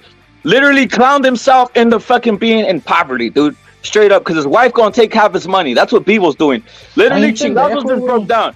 Literally, chingazos just break down September, and then next year it's May and September. That's a fucking whole like almost 2 years of shit right there, dude. Beebo, you're done, dude. Right, chingazos? There it is. J7 salute. What the fuck is Bebo gonna do? Fight Buatsi? Fucking jack off in front of his wife now? Or like, what the fuck is he gonna do now, bro? The Canelo bag is. He fumbled it. Fucking he fumbled the Better B fight over there. The fight they tried making with Skill Challenge. She didn't want it because of he didn't like the money, and he also made that excuse about the sanctioning bodies not giving him the WBC, blah blah blah. But the sanctioning bodies are not gonna change their mind, bro. Like he has to fight someone, bro. You get me? Like you're not gonna change the laws, bro, that are laid down by the fucking WBC and the sanctioning bodies, bro. You're not gonna change their mind. So he has to fight. He had to fight Canelo or Better Be, regardless of the reward he was gonna get, bro. Because those are the big fights right now in terms of money. He didn't want those 2 fights. I mean, who else is there out for Bivol? Buatsi? Come on, bro. So yeah, Bivol is fucked, bro. I don't know who he's fighting next. He's fucked in terms of having big fights. There's no big fights for him anymore. Hey, I got a question. Is this Canelo's retirement out here? That's it. I think, yeah. I mean, you can't say, yeah, man. I mean, that's what I'm thinking. I said, yeah, he's gonna announce. I'm just predicting and speculating. He's gonna announce that this is it. This is the end run. I mean, it may not be the last fight, you know. Maybe B-Ball. I think maybe B-Ball will be the last fight. That's just my speculation, like, to end it all. But this is definitely the stretch. You know, this is where you win the race, right? Is the stretch run, the last leg, and you go hard as fuck, man. And this is what it is. You know, he's not cruising on his way out. You know, he's not coasting downhill. This motherfucker say, you know what? Let's go up the hill. Let's get to the top and end up there. Right? This is what did Fraud May wanted to do. Oh, let's coast downhill. Let's go Berto and fucking McGregor, and I'm out. See, this is what Crips always miss, man. They fucking try to coast, bro. That's their nature, right? They want to pretend to work hard, and then as soon as you turn your back, they're coasting. You know, but Canelo's digging his heels in, bro. It's in overdrive now. You know, it's like some old school shit, bro. He's climbing the hill one last time on some Rocky shit. It's a real life movie, bro. It is, bro. I think he has this run and another run left, bro. I mean, he's what, 31, 32? Yeah, I know the mileage is in. I do factor in the mileage and all that shit, but I think we're gonna see Canelo go 85, 70 something fights in my opinion. He's already at 63. But yeah, I mean, what else is he gonna do? Play golf? I mean, come on. And I know he already has money and everything. I got a question, bro. He wants. I got another question. Canelo's ambitious, bro. You gotta also put that in consideration, bro. But I mean, Frank, it's hard I got to a question. speculate the future, bro. Chingato's Frank, I got a question. Holla. Are we gonna see an astonishing number out here when the contract is revealed? That's a hell We of a should. question, bro. We should. You mean we are. like record breaking? Yeah. Are we gonna, guys? Are We we are, gonna bro. see an astonishing record-breaking number when it finally gets officially, you know, a headline tomorrow? Let me tell you. Are we this, gonna bro. see some fucking astonishing fucking court? What type of money do you guys think we're gonna see out there? Is what my thoughts, bro? Because it's gonna have to be pretty heavy duty, in my opinion, bro. Let me tell you what I fucking saw yesterday or 2 days ago. I don't know. They were interviewing Eddie Hearn, bro, and they told him Samson offered Canelo 45 million, and you know what Eddie Hearn said? He said that's not enough money. I'm paying more. If I was making that fight, I'm paying more money. That's not enough. 45 million is not enough. So yeah, it's gonna be a lot of money, bro. The way Eddie Hearn fucking makes it sound that 45 million ain't shit to offer Canelo. Yeah. So yeah, it's gonna be a lot more than 45 million, bro. That's all I could tell you for sure, bro. I have Based on another what Eddie Hearn question. was saying, bro. I have another question, and you guys roll with me on this one. Is there any possibility that fucking Canelo he fucking took this fight by getting ownership in this bitch? That's another good question. Either that or you know what was precedent is when Oscar went on his own, in order HBO gave him dates for his own promotion company. That was like part of the deal. So maybe you see something like that, or maybe he just puts his fighters in the spotlight because he does have his own promotion company. I mean, for me, I don't think there's nothing hinting that shit happening. I don't think PBC stock is really worth that much, but you never know. However, we did see fucking Messi get a stake of Internacional fucking Miami, and he's also getting every fucking view. He makes money out of every view. TV rights, right? That's what they call it. He got all kinds of fucking deals. So, I mean, it is happening in sports right now where athletes are acquiring part of the company.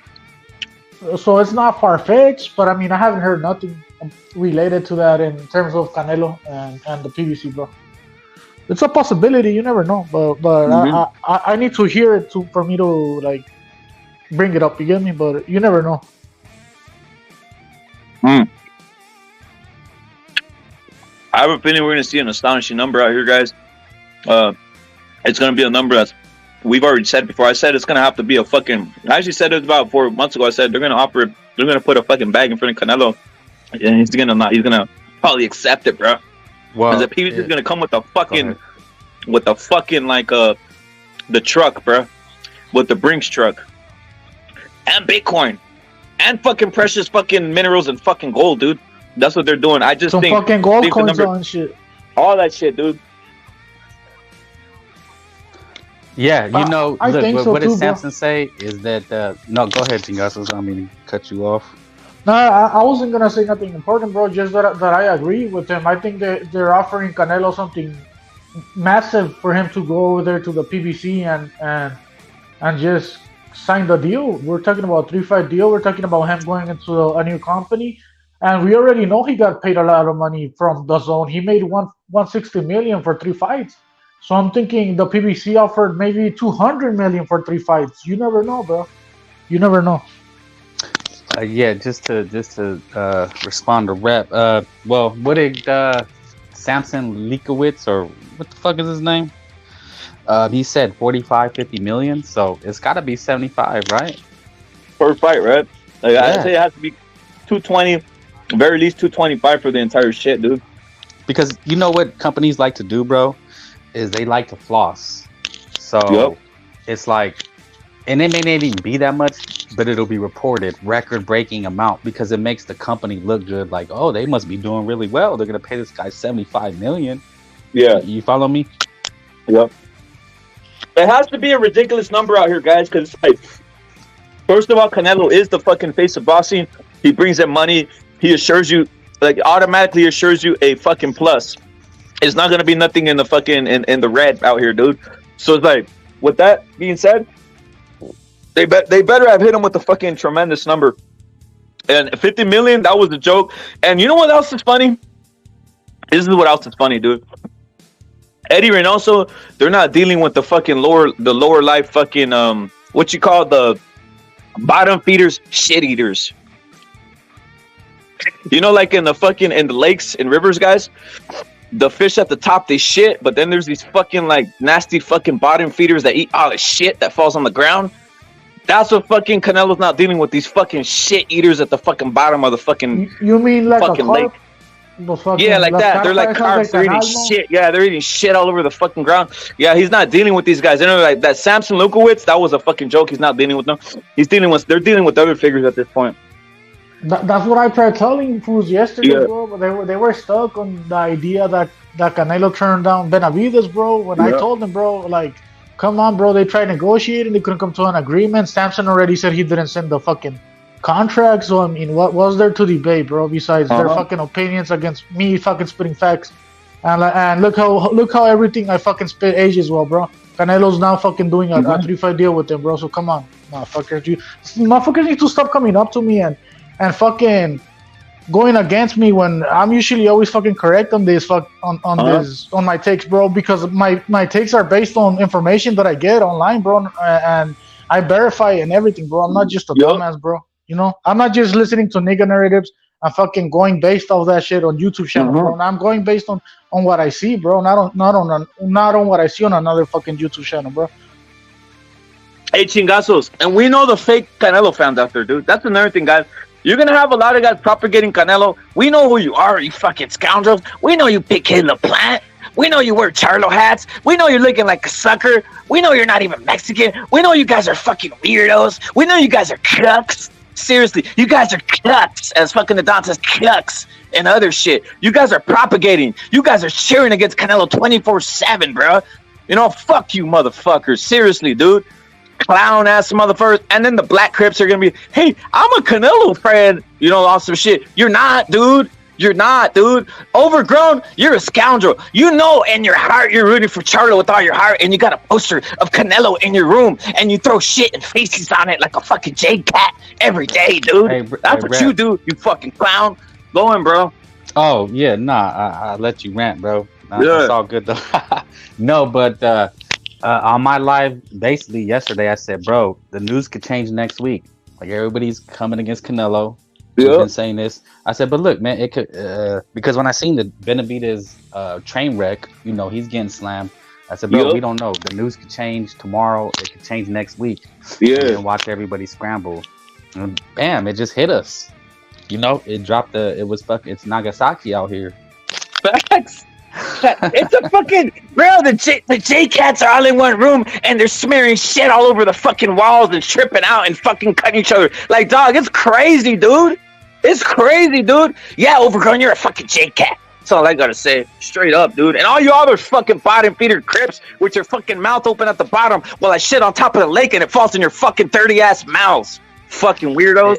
Straight up, dude. I said, you know, talking with the homies, you know, chingazos and whatnot. But I said, bro, you have to stick to what you know, because every day the news is going to change and you never know when you're going to get the big drop. So if you stick to your guns, you know, you'll always be in a good position. You can always back what you say. And but these Crips and Cucks, you know, they ride on emotion. So they hear one thing and they'll hop on and yada. And then you won't hear from them again because they just riding on emotion.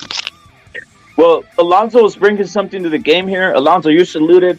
He's saying, so PBC never broke then if they were paying Canelo? No. You know what they did? They fucking went to their fucking black, you know, the black fucking American Express card. That's what they did, dude. Exactly, bro. They have a budget, bro. And show, like, if you tell Showtime, let's pretend you're a promoter for the PBC, right? And you go ahead and you tell Showtime, hey, Canelo's the big face of boxing right now. Look at his numbers. And I want to sign, we want to get him on Showtime Boxing, you know, so he could get a big profile, like pull the money out and look, bro, and this is what you tell them. Look at the numbers. Canelo's gonna generate the revenue back. Whatever you invest on it, Canelo, it's a guaranteed you make your money back. Especially against a guy like Charlo, who you already know the race relations, you know, the rivalry and all this shit, bro. And you convince them like, hey, we need the money to sign Canelo, and they will give him the money, bro, because, I mean, who else is there to sign other than Canelo and boxing? Boxing is pretty much dead right now. There's nobody selling shit, bro. No, Canelo moves it all, dude. But that's the excuses and all this shit. Look, guys. Now at least boxing, we know it's in a good state for about a year and a half, dude. Straight up, boxing's in a good state for a year and a half, and it is what it is, dude. This is a great day. It's a great day. And by the way, something else, kind of undertold, right? We're talking about this the other day. We've been talking about this for a while, right? But chingazos, what people wanted, what people were saying is ducking. This is gonna happen too, bro.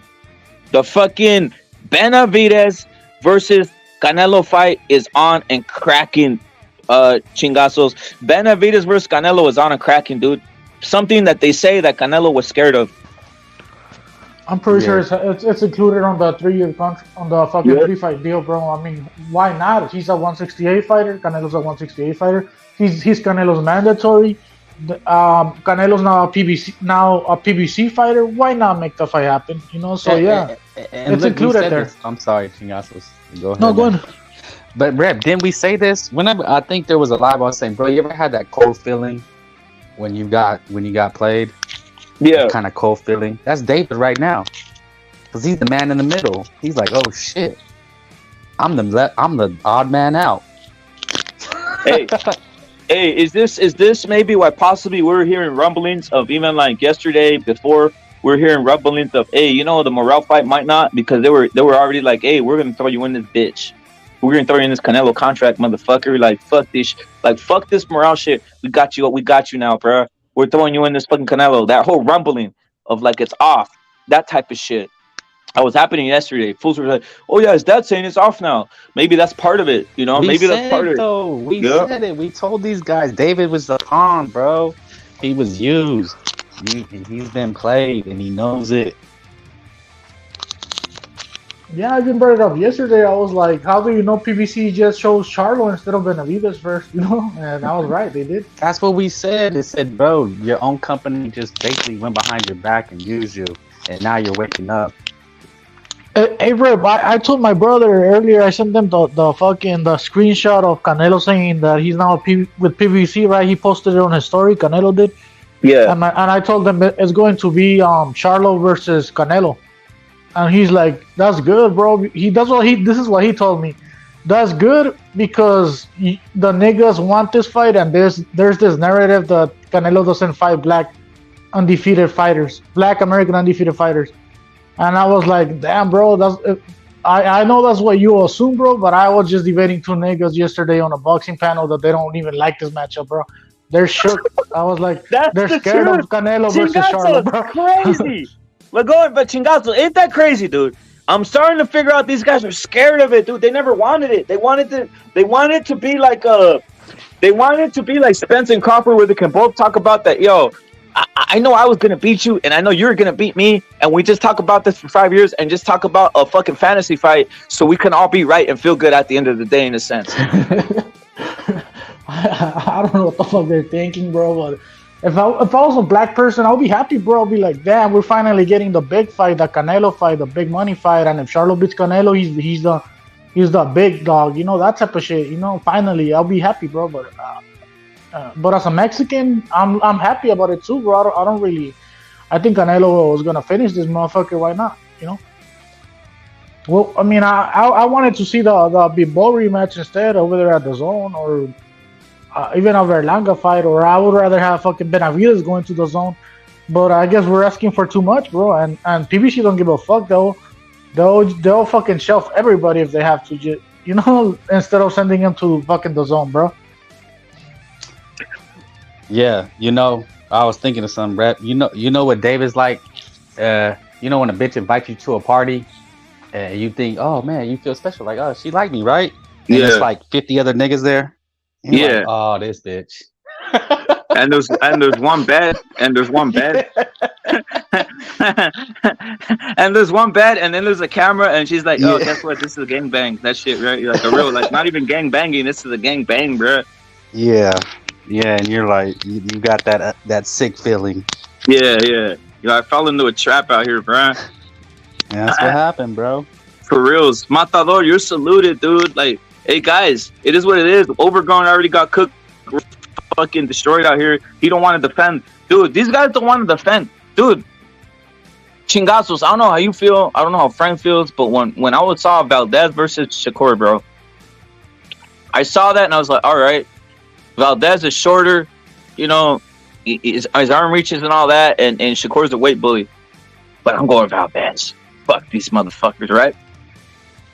Every other fight that I've done, even fucking Oshaki, Foster, Vargas, all these guys, bro. Hell, even Castaño versus Charlo. I'm like, yo, this guy's kind of a midget, but who cares? Fucking Castaño, you know, on some shit like this, right? Dude, these guys are heartless, dude. These guys are going, dude. Canelo is 5'7".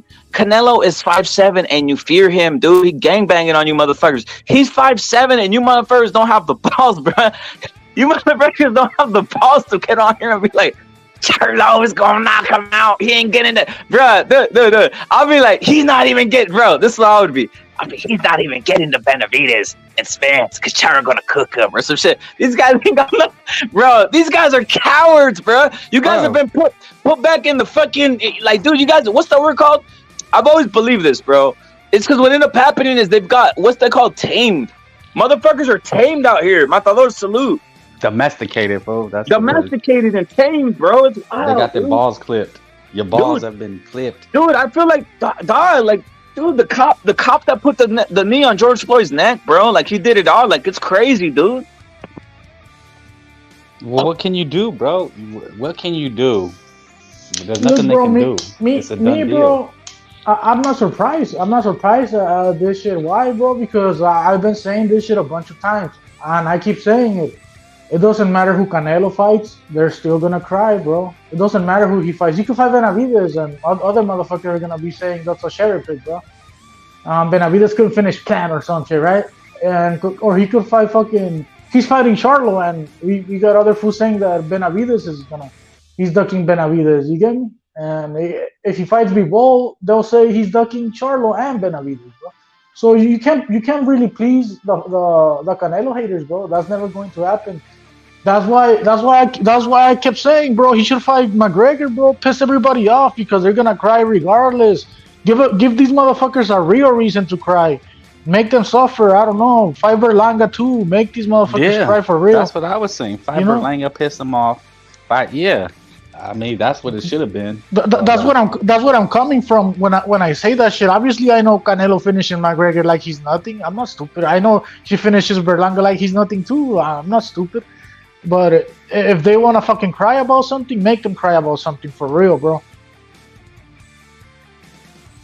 Hey, chingazos. Now, let's just take this. Frank brought up something, and I heard it, but I was like, I started cooking on other things, but I got to pick that up, bro. What happens in the event that something does happen, that one of these motherfuckers start getting injured, some shit like this, dude? You said it too, chingazos. Like, what kind of ploys can they do here to throw other guys in there, dude? That's what I'm thinking at the moment now, bro, because you brought it up and Frank brought it up like, dude, if one of these guys is injured, supposedly, right? You said, chingazos, that they have to fight. They're probably going to make that fight anyway. What's like the fucking like backdoor? Yeah. What's the backdoor crypt they throw in here?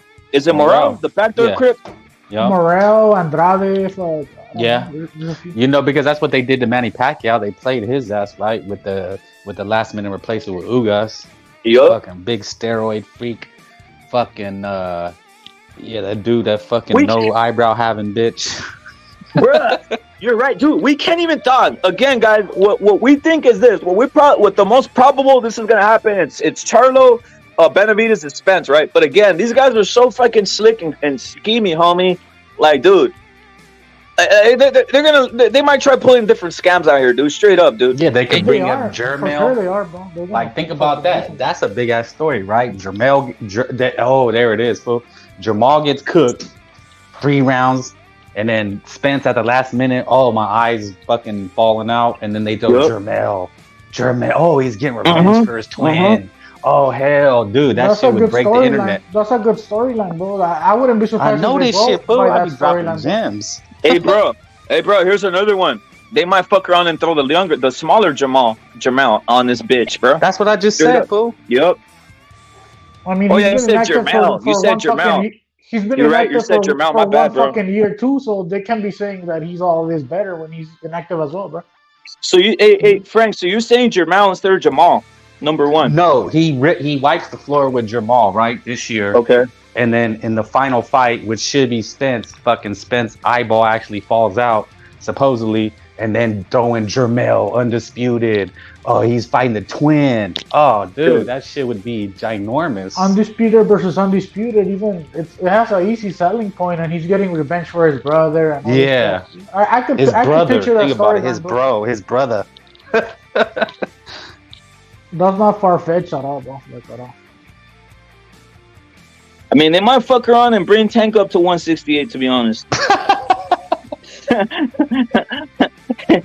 chingazos. They might fuck around and bring Tank up. Fucking, they just say, Tank, you just eat whatever the fuck and just come up and just swing on this motherfucker. Who cares? Hey, you know what I would have done if I was Reynoso? I would have done an asshole move. I'll be like, hey, Canelo's only signing if you make all your fighters wear no boxing, no life gloves, bro. I mean, who knows? We don't know. We don't know, chingazos. There's a lot of weird shit. There's a lot of little negotiation tactics that went on. I'm pretty sure. Hey, here's another thing. I'm pretty sure for whatever's happening, these guys are stupid, dude. Like, they're literally trying to put the X's and O's, everything, the dotted line, everything, the fucking to the last word on these contracts to know what time it is, dude. Because signing a prolonged contract is kind of keeping you in, right? That's one thing I never thought. I really thought Canelo would never sign a three fight deal or a fucking contract that's like gonna keep him in a place like that. That's the one thing I never thought, to be honest. I really never. I thought it was just gonna be one fight at a time to keep yourself. I knew it was gonna be like this, bro. I didn't know that, chingazos. I said this though. I did say that they're gonna throw a fucking like fucking months ago, dude. I was like, yo, they're gonna drop the bag. I said Espinosa already said he's gonna drop the fucking like the Brinks truck on fucking Canelo. They're gonna throw like an offer you can't, like, it's just insane. Yeah. So we got to see the numbers on this shit too, by the way. It's because he got no choice. He already fought their rep. He already fought Caleb Plant, and they're gonna look at those numbers and make their decision based on that fight. And they did 100K, which is great in this economic climate. And of course, they have to pull out the fucking big truck and dump the money bags on Canelo, bro. Bro, it's Showtime, right? They're the ones that made Manny Pacquiao, Floyd Mayweather happen. The CEO, the head of their network, went down to Showtime and told them, CBS, and told them make the fight happen. That could be the case. They say, get Cinnamon over here. You're failing. We need him if you want to keep going. Yeah, if they don't sign Canelo, they might as well, for the 3-fight deal, they might as well fucking start planning out how they're gonna go out of boxing. You get me? The PBC, but with Canelo now on their fucking on their contract, they have him under contract now. Shit, the PBC is gonna stay alive, bro. That's just the reality of the situation. If you want me to be real with you. I don't know, man. I mean, they're offering up their best fighters. Like I said, slaying the dragon, you know. You know what's crazy, dude? I've peeped through some Spanish shit. Chingazos, Frank, I peeped through some Spanish shit. Brown Mexican, salute, you probably seen this. J-Rocks, you probably seen this. Chitlin, Matador, of course you seen this. And Chingazos, I guarantee seen this. Isaac, you're saluted. Rep it. PBC's plan is to line them all black boxers against Canelo, straight up. But look at this is what I've seen from the Spanish media press so far, dude. They're saying that Canelo's not taking the easy route, chingazos, by beating up niggas. They're saying what? That Canelo's taking the easy route? Yeah. They're saying bro, they flipped it. Hold up. They flipped it. They were saying no quiere pelear negros, and now they're on some fucking Canelo's taking the fucking easy route, beating up niggas. Straight up, dude. Crazy, dude. Blaze, hey, thank bro, you, bro. I told you, bro. You can't please these motherfuckers. Wait, bro. he's taking the easy? I thought I heard. Did I hear wrong? You said he's taking the easy route? No, you heard right. That's what the Mexican media is saying. I heard right. Yeah, that's what they're saying, bro. They literally flipped the script, guys. I'm just reporting the news out here. I have my ears to the streets, to the fucking Mexican press, to the fucking Spanish press, everything. And even the youth boxing Spanish YouTube. They're saying that Canelo took the easy way out by fucking cooking Crips, bro. Like, this crazy shit, dude. Like, again, dude, like I've been saying, like, now Canelo, think about this, bro. So Canelo did what they wanted, what these cucks wanted, what these fucking cucks from South America and the cucks, you know, the cucks, some of these cucks that exist in Mexico, obviously wanted. And now they're saying that Canelo is doing the easy thing, that he should have done something else.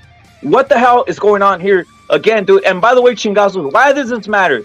This matters because that is the press that Canelo sees. It's almost like fucking like a whole damn psyop out here or mental warfare on Canelo's brain, dude. It's been a psyop, bro, for many years, and people don't catch it. I've been catching it because I don't know if I'm smarter than the average person, but I'm starting to think I am. The way I see things, they can't fucking see, bro.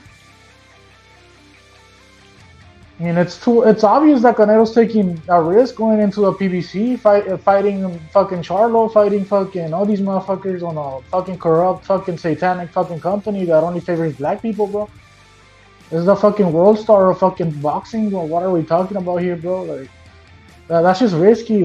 They need to fucking they need to stop lying to the public, bro, and be more honest and be like, hey, this is a great fucking contract, 3-fight contract with the fighters that Canelo is missing on his resume. And what I mean by this is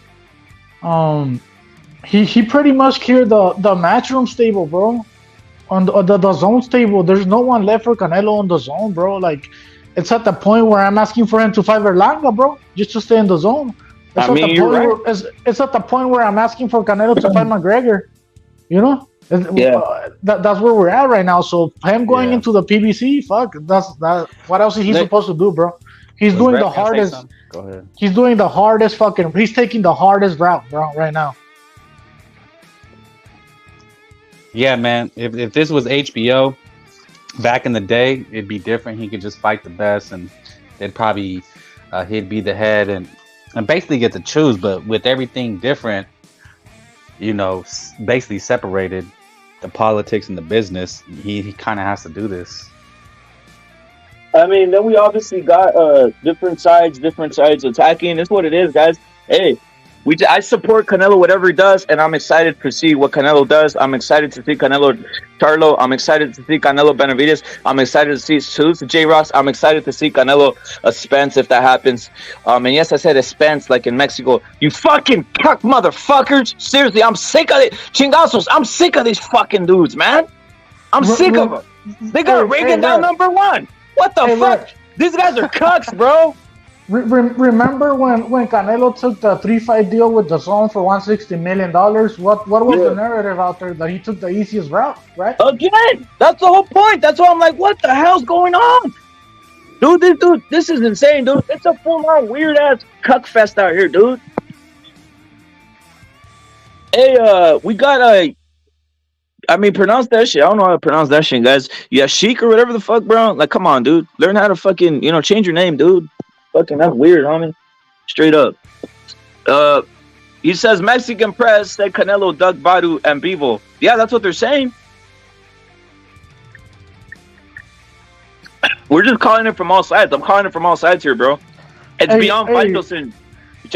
Rep, I predicted this shit like a month ago, bro. Would you break it down, bro? Didn't you hear me saying that Bivol is ducking like a month ago? I was like the first one saying that shit, bro. No. I was the first one saying that shit. I started that narrative. But you've been saying that. You've been saying that. Go on, and what did I tell you? I told you, hey, they're gonna be saying that Canelo's ducking Bivol the other way around, even though he offered him $5 million, and that's what's happening, bro. There it is, dude.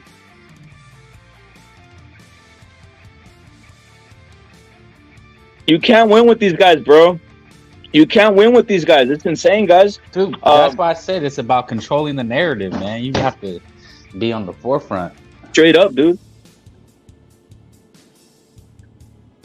Hassel, what's your thoughts on this, bro?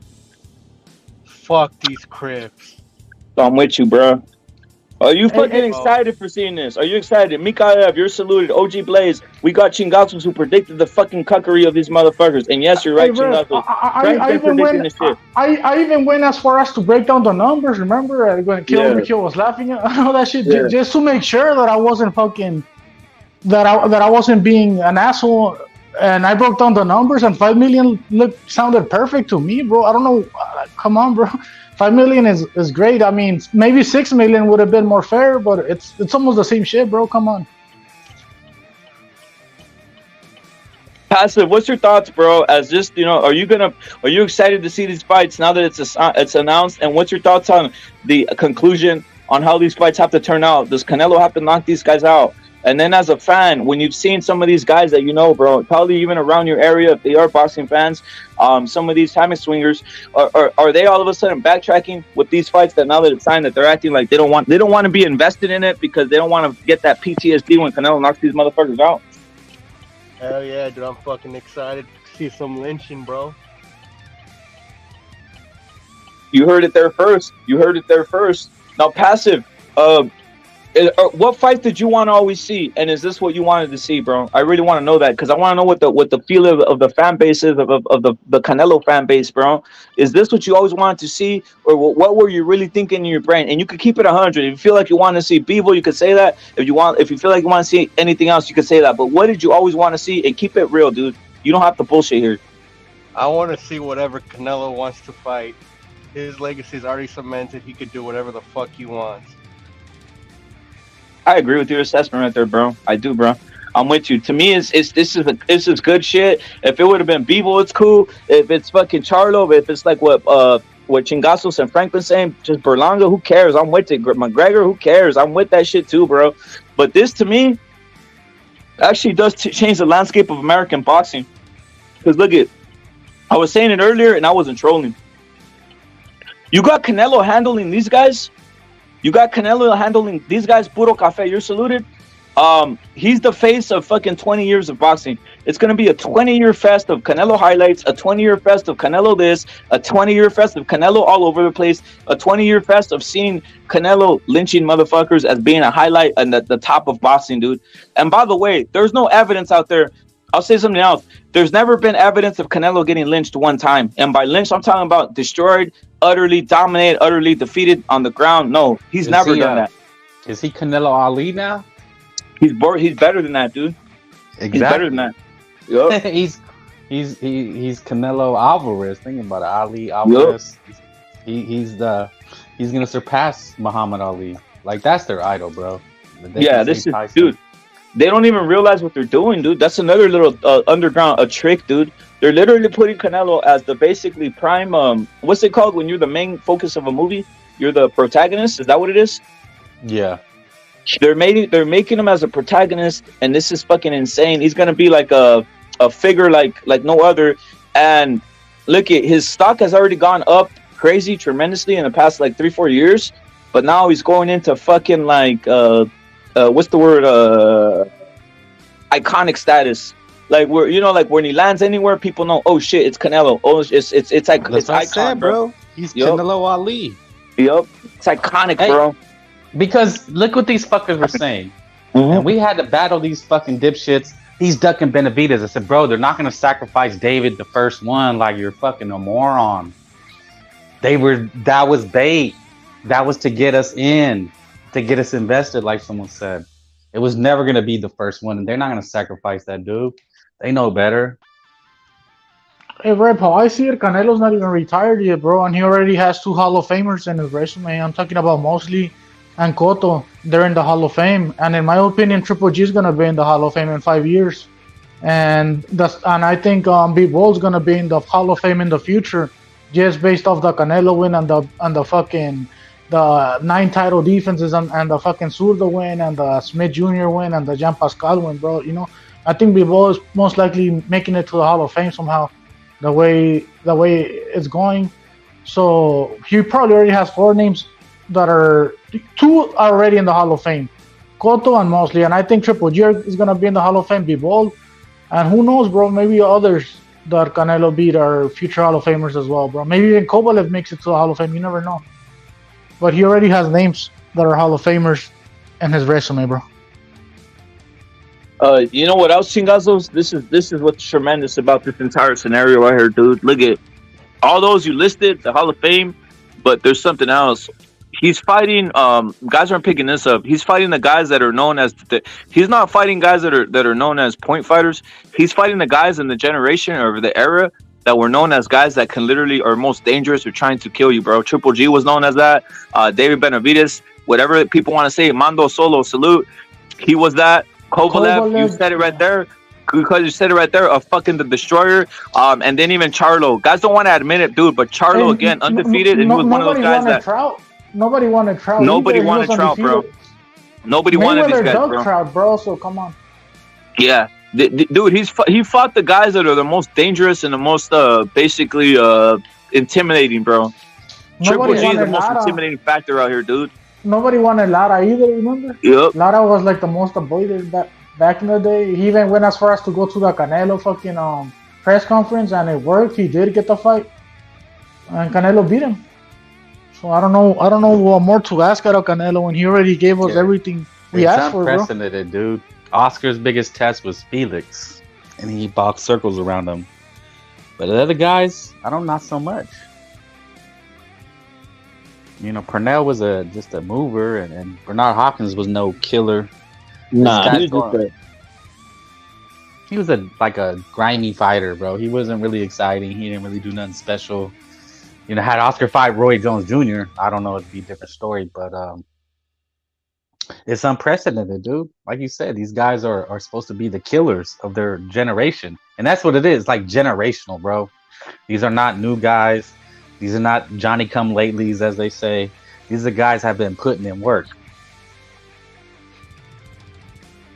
You know, like Berlanga's a Johnny-come-lately, right? But Charlo, it's been a decade. Hey Frank, bro. Yo. Is it gonna be, dog?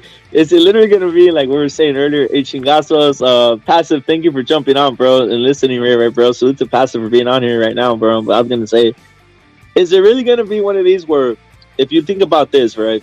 Obviously, this is a bigger scale than what I'm gonna explain right now, right? Obviously, the Lomachenko, Haney, if you go look at that, the pre up into it, these Haney guys weren't going full blown like, oh yeah, Haney going to school, and they weren't like that, bro. They were just waiting. It was what I was saying, insurgency, bro, right? But they sure came out the woodwork once the hand was raised. That's what's happening, bro. Like literally, it's just gonna be like dudes are just hiding in the hills, right?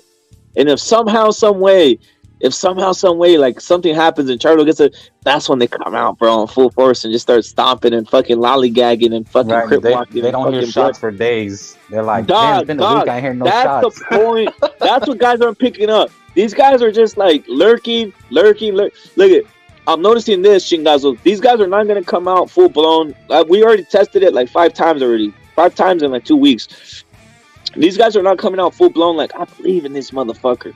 I believe in Charlo. I think it's only Benavidez. The only ones that I see have heart out here is because a lot of them are Mexican or they just like Benavidez' style, or they feel confident, are those guys, bro. The Benavidez backers, which a lot of them are Mexican, and so you're saluted anyway times billion out here, because I salute all the Mexicans. These motherfuckers have heart, bro. These motherfuckers are like, yo, I want Canelo. You know, some shit like this, right?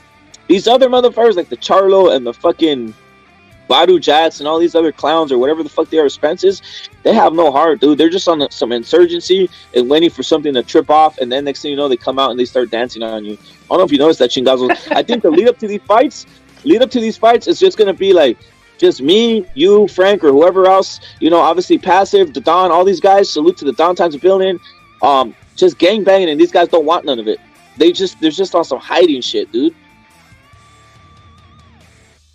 Lurking, fool. They're just lurking. They're hiding, bro. They don't want it. Alejandro, salute. They don't want any confrontation. They don't have any merit behind anything they say, bro. They're not gonna have any merit behind what they say, because the likelihood is that they get basically demolished and cooked, bro. Yeah, man, it's like having that one bit you're pounding a chubby, and then you don't bring her around, and the homie's like, yo, where's she at? Why don't you bring her around? You're like, man, do I really want to do this? I would never bring. Would you ever? I would never bring that, dude. I was always weirded out by those dudes who try like they think that you're gonna mix in well with them, bro. That you're like, hey, I gotta hold up. They're like, yo, They're like, hey, let's go over here. I'm like, nah, dude. If I'm there, like, I'm fucking like, dude, it's over, dude. Like, I'm taking her, dude. Like, stop playing with me. You know what I'm saying? Like, I'm not out here to fucking go bowling with you motherfuckers, dude. Because I'm bowling, I'm gonna slap her on her ass and it's out of here, dude. We're not playing no games, bro. I never understood that whole like. I like taking third wheel though for chicks though. Meaning if it's me a date and then she takes a bitch, yeah, that's pretty cool.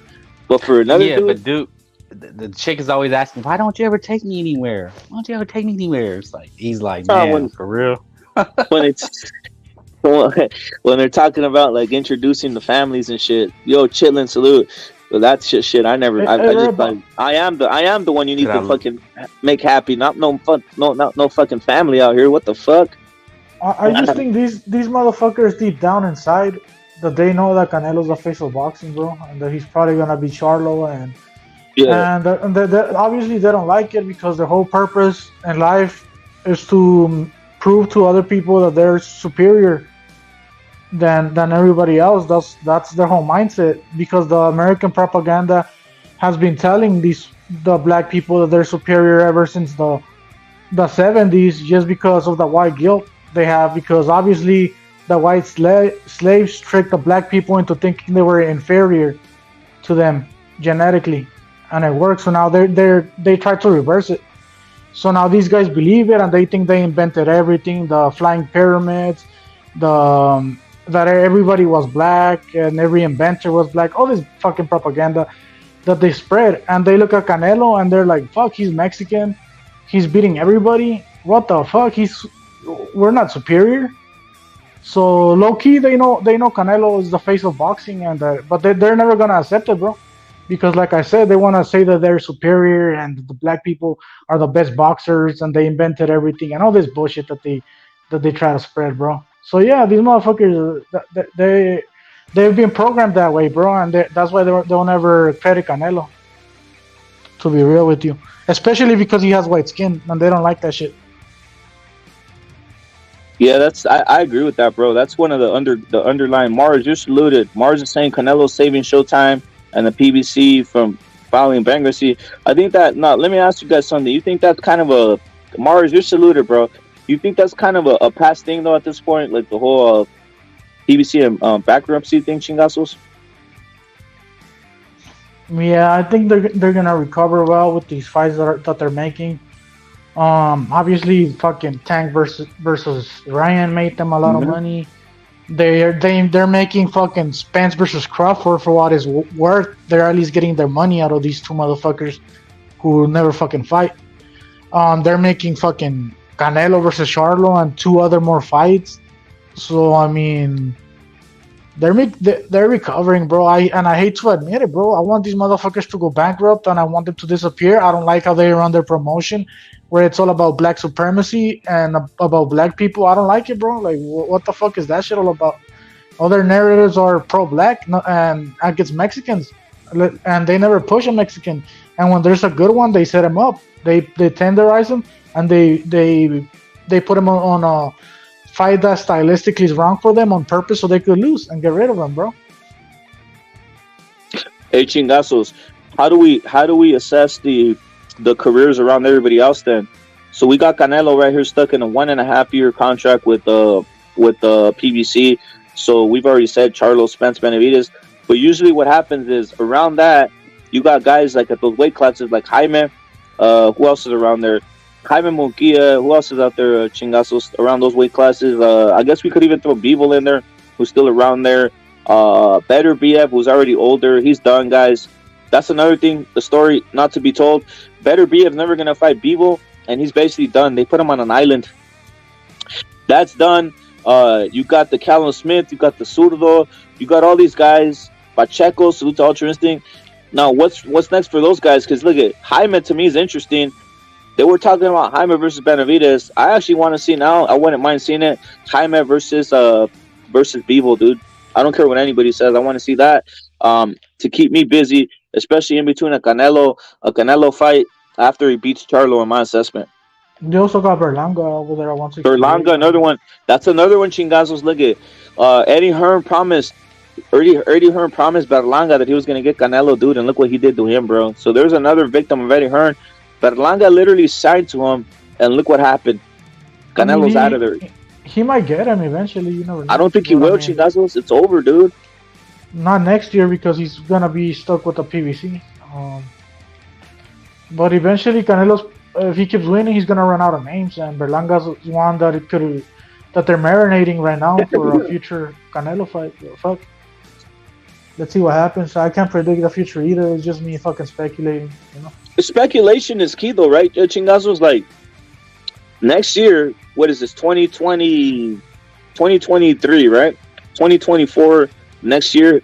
That's the end of the contract for Canelo, right? Yeah, that's when he has the last fight, be it with Spence or whoever else you want to throw in there, Yeah, right? on September 2024, that's gonna be his last fight, bro. There it is, bro. On that contract. So is he gonna renew that contract? I don't know. Probably not. Probably not. Probably not. There's no one else there. He cleaned out. He went and destroyed and cleaned these guys out, right? At the end of that. But the whole point is this. Those guys are going to have to be fighting someone. You just said it. There's not a lot of guys. There's not a lot of guys in those weight classes. For Berlanga, who's over there? Callum Smith, maybe, but Callum Smith's a light heavy.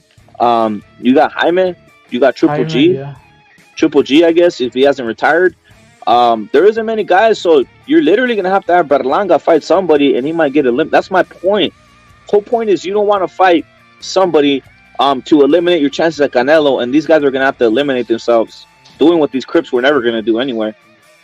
Well, he's fighting Quigley next, and I think he's going to KO Quigley, probably on the 6th fucking round, if you ask me.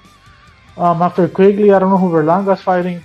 They could put him against Bum, and keep him inactive keep him active against a couple bumps until September, and maybe offer Berlanga to Canelo now that he's a bigger name in a year from now. But shit, I don't know, bro. I don't know. And who knows? Maybe Canelo doesn't even want to keep fighting at 168 and he moves up to 175 in a year from today. You never fucking know, bro. Hey, Chingazos, what was the morale of your brother, dude? What was the morale of your brother? How was he feeling, dude? How was your brother feeling about this whole fight? Because I haven't even checked in with anybody. I haven't checked with like my brother or anything like that. He's a massive Canelo fan, dude. He hasn't keeping up, but he knows, he just knows the names. How was the morale? What does he think about this? Does he think this is a? Does he think that there's a trap surrounding? Because you said it earlier, but break it down for fools that don't know. I mean, what's the morale? What's the common morale we're seeing out here? What's the common morale we're seeing out here? I told them they might set up Canelo. Like, if he needs to, Canelo can be fucking let his guard down, to be real with you over there in that company. Like I said, I told them Canelo's fighting Charlo, and he said that's good because that's the fight fucking black people been fucking wanting, and not only black people but other Mexicans too. And there's this narrative that Canelo is ducking black fighters, so he told me that's good, so they could shut the fuck up about Canelo not fighting black fighters, He's giving them what they want. That's what my brother told me. Shit. Canelo's giving the people what they want. Salute to RM, dude. Are you excited, RM? I am. Terminator, are you excited? He says, I never thought I'd see people cucking for Jermall. What do you mean? What do you mean, Terminator? What do you mean by cucking, dude? All I see is guys cucking, basically admitting defeat, pulling their pants down. Crips are pulling their pants down all over the place and say, Canelo taking our asses. That's what you're literally saying, bro. These dudes are pulling their pants down all over the place, and they're admitting defeat and saying Canelo is taking their asses. Straight up. They're fucking defeated. They are fucking on the down. They are fucking out of here. They're on the 10 count. They're literally feeling submitted. They're literally feeling like the whole PBC thing that they believed in is done, that Canelo, they're basically taking, it's not what this fucking Crip was saying earlier. It's that PBC took the knee to fucking Canelo, dude, is really what's happening. That's the fucking narrative that I'm seeing, and even those guys are believing that shit. That's why they're so down on themselves. Terminator, you have to who do you want them to see? Who Chingazos, who else could Canelo have fought, dude? I mean, he already went through the potential fucking fights to be made, and they turned them down. And Canelo really wanted to stay in the zone. That's why he offered that's why he went for and made an offer to Bivol. He was the first one he made an offer to. Then he moved on to Baru Jack, because Baru Jack is over there with Skill Challenge Promotions in Saudi Arabia, and Baru Jack turned it down. Shit, I don't know, bro.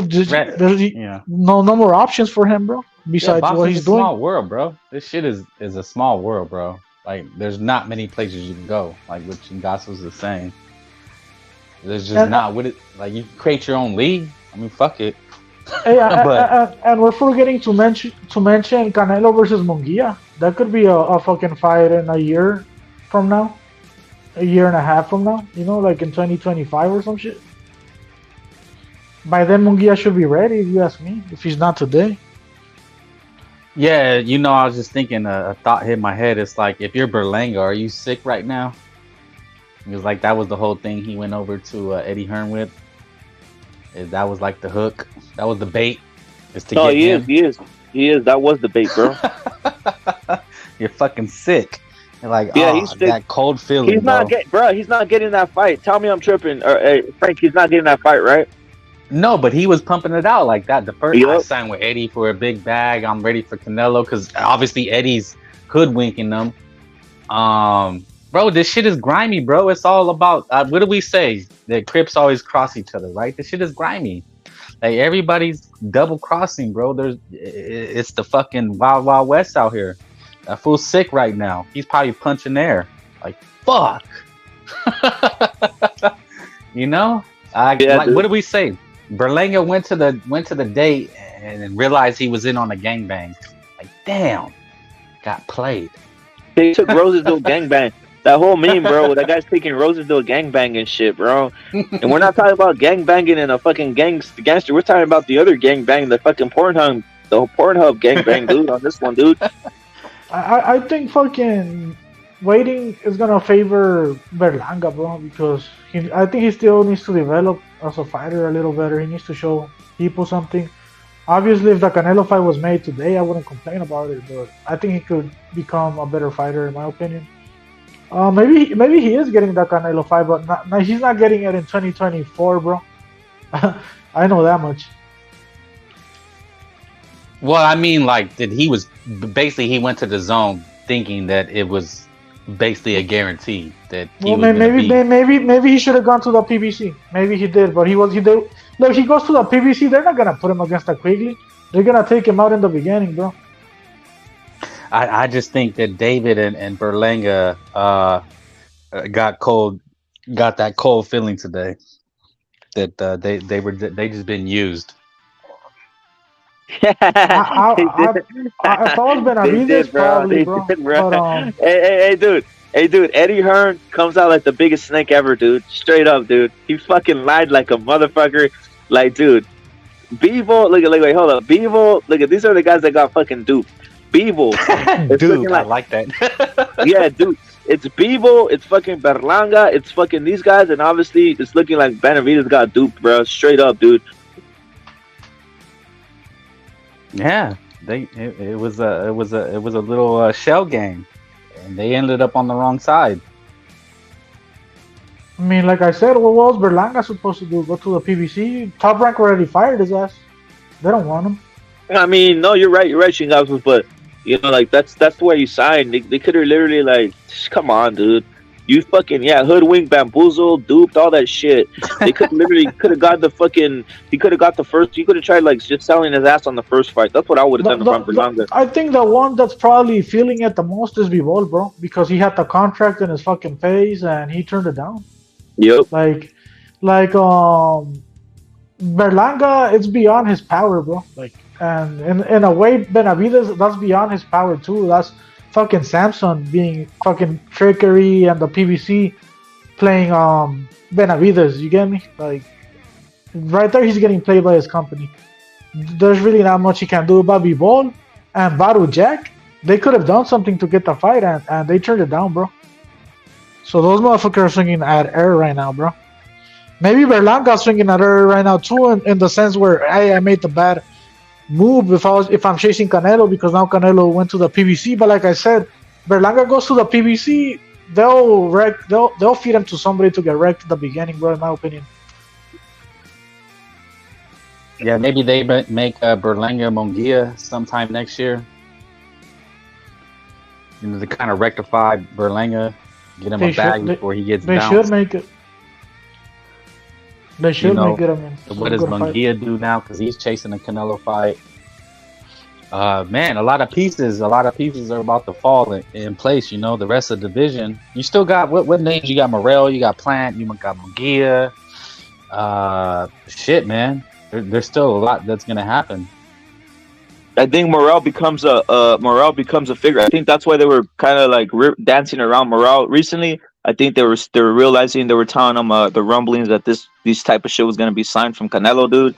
And then they said, "Fuck you, Morrell. Why am I gonna fight you? I'm lining up for Canelo." Benavidez is probably saying that and saying, "Fuck it, fuck a fight.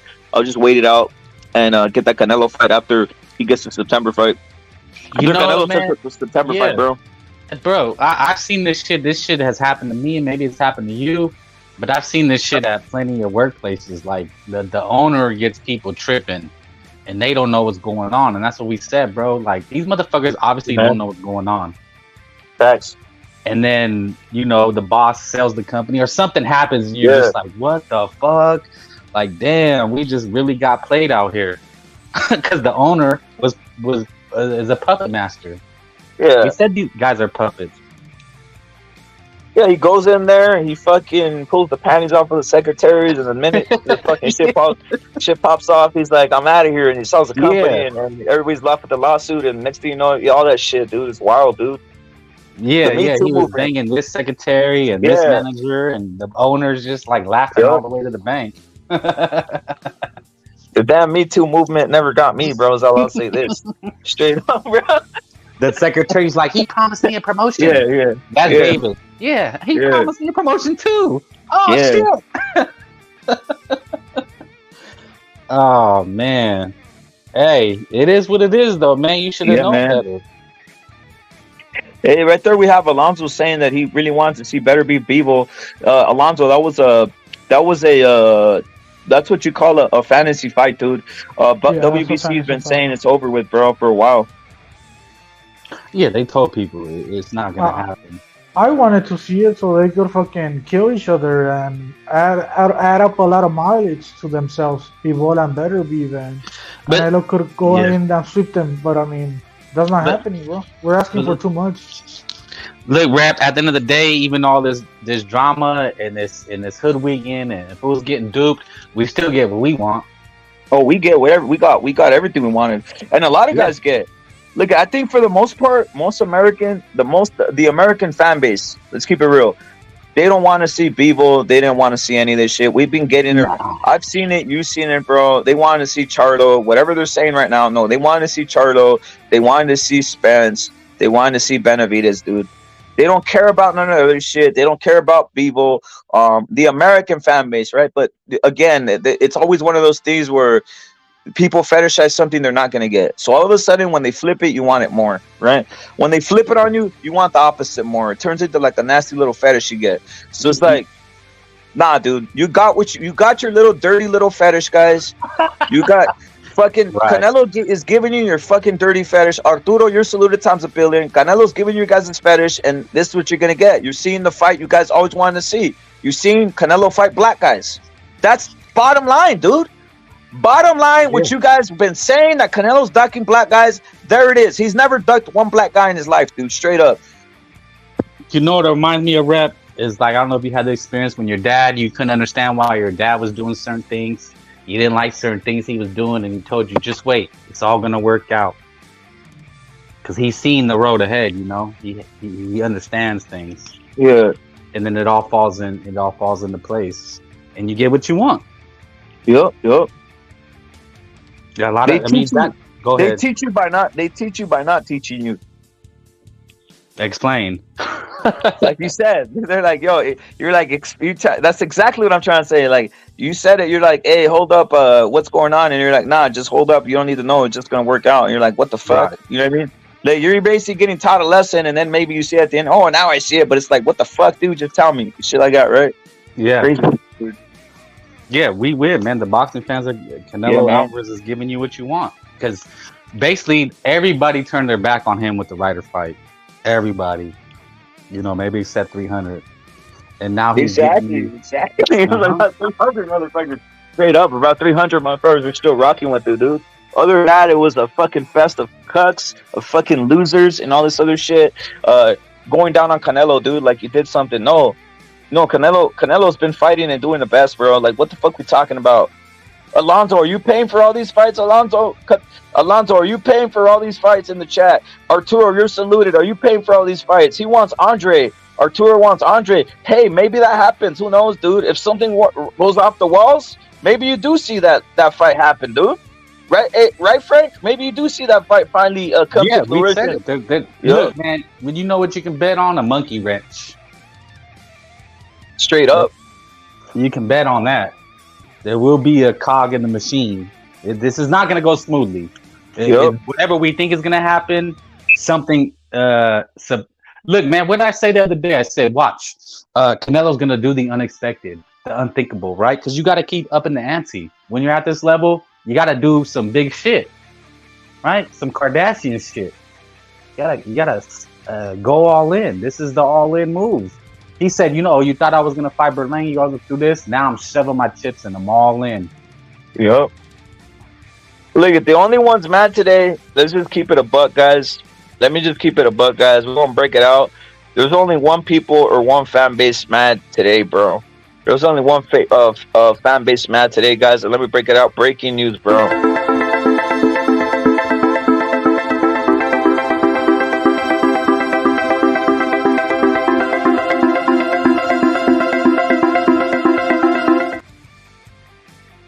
The Coomers, bro. The Coomers are the only ones angry, bro. The Coomers, bro. The Coomers are the young. Yeah, the Coomers are the only ones fucking pissed off, guys. It's the Coomers pissed off. The Beeble, the fucking better be fucking, Beeble, better be Coomers, and all these motherfuckers that are like, he's ducking, and it turned into the fucking cut Mexican media at this point. They're turning into Coomers, dude. Straight up. They turned into Coomers, Arturo. So if you guys are disappointed, no, dude, you're fucking basically a Coomer, and what in your fucking left fucking bicep needs to fucking put some work on that, bro. You fucking scumbag. Literally, you're the only ones that are disappointed from what I'm noticing. These black guys, some of these black guys are not, they're not putting it all in, but they're kind of happy. Deep down, they're like these fucking abused, neglected foster children. When they finally get a fucking Christmas present, they act like they don't like it, but they go to their room and fucking scream and joy, dude. Shit like that. That's what they are. That's what these guys are today. They're over there in their fucking room somewhere, in their fucking halfway house, or going to the liquor store right now, buying a bottle and ecstatic that this fight's happening when they're not showing it in public, dude. Those Crips are loving it, dude. Straight up. You cannot love it. You get 2 to 3 chances here, dude. It's basically the Crip Brigade, one after another, dude. Imagine, dude. I'm gonna say this, Frank. If I had my choice, think about this. During the fucking Mayweather era, imagine if me and you had our choice, what the PBC does, of putting the top 3 Mexicans to fucking take Mayweather down, dude. Yeah, that'd be crazy. No, we would have done it easy. We would have done it easy, bro. I would have picked like a Margarito, take him out real quick. I would have picked like guys like that to straight take him out. That's what Canelo. They literally basically all these Crips got in the room. They got in the boardroom and they said, "Fucking Operation Take Canelo Down." How are we taking him down? Well, let's fucking call in the fucking what do you call those hipster ass heroes? The Avengers or some shit. The fucking Crip Avengers, and they fucking bringing each one. There's fucking like super nigga Spider-Man and super fucking black, all these motherfuckers, and they're putting them in versus Canelo, dude, and they're sending them one at a time on some crazy shit like this, dude. It's wild. And literally it's matchmaking, chingazos. It's matchmaking for what they want, the best guy that they think that can clip Canelo, dude. Look, bro, Mayweather would have never signed a deal like that where he fucking puts the toughest Mexicans against him. Why? Let me tell you why. Because Mayweather, it's all about the element of surprise. And he's all about catching these guys when they aren't ready. And when you make 3 fights like that, you're pretty much telling everybody to get ready. I'm coming for you. Prepare yourself because I'm coming.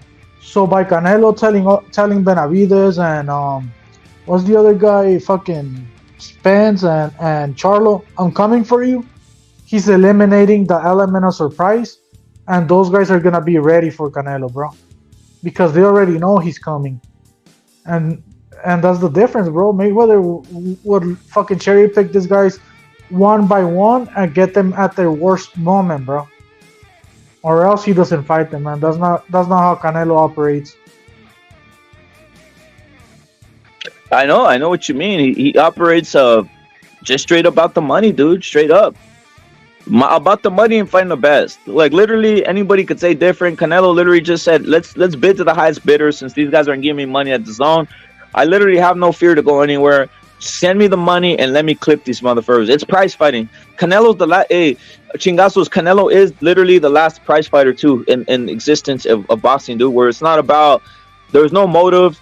There's nothing else. Like if you got the money, he's on some mercenary shit, dude. He's on some mercenary shit. He's in there. Send them in and let me clip everything, and that's it. He's not thinking about this and that. Even you know what's crazy? Even with Billy Joe Saunders, he gave this fool everything he wanted.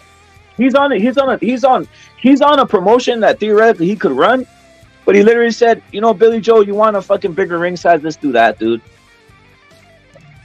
He didn't have to do that, bro. But he didn't. These guys, there's no other fighters that do that. There's no other fighter that ever did that in history of boxing, dude. It has power, supposedly would have some power, and still kind of just like, hey, all right, you want to do that? Who cares? I'm a competitor. Yeah, if you're Canelo, based on the styles, which styles do matter a lot in boxing, you want to have the smallest ring because, like I said, the style that Billy Joe carries is a lot of movement, a lot of back foot bitching, and he's a slick boxer. And people never said he was a slick boxer just because he's white and European. But he was slick as a motherfucker. He made fucking Lemieux look fucking basic as fuck, bro. I don't know if you remember that shit. He beat a bunch of people. He was undefeated, bro. But yeah, bro, that's how it is. Hey, you know what I was gonna say, guys? Andre is actually a underrated fight now. I never cared about it, but now that Andre signed the PBC, it's underrated. Why? Because of the backstory. Because of his dad, you know, being a bum with the fucking shirt, going into the press conference, all that shit. The little backstory. You want to know what That's I heard, actually a little low key, fucking like entertaining. You know, just obviously for boxing fans, we know Canelo's gonna fuck him up, but it's a low key entertaining fight, bro. You want to know what I heard, bro? That it's gonna be Andrade and Caleb Plant on the co-main event of Canelo versus Charlo, bro. So you do whatever you want. Yeah, I think I even posted it on your Discord, bro. We'll go break it down again. That's what's gonna be who for fools to hear again. Caleb Plant and Andrade is going to be the co-main event of Canelo versus Charlo. Oh shit, you guys hear that? Let me put the breaking news for Chingazos to break down to call it again, bro. But let me put the breaking news sign because that's fucking astonishing. We're gonna Gonzalo on, but break it down.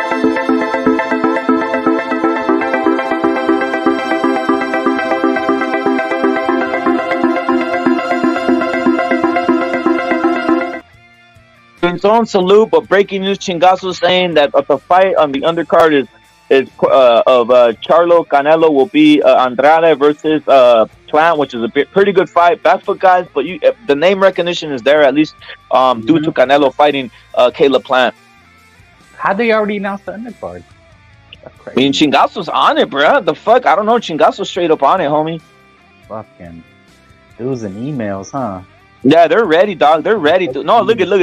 They've been negotiating. Everybody's out here. Everybody's out here for the paycheck at this point, right? Yeah, all these guys are out for the paycheck, bro. It's what it always is. Once Canelo news drops, everybody makes moves. Like basically, boxing's on hold to see what he does, and then everybody follows suit.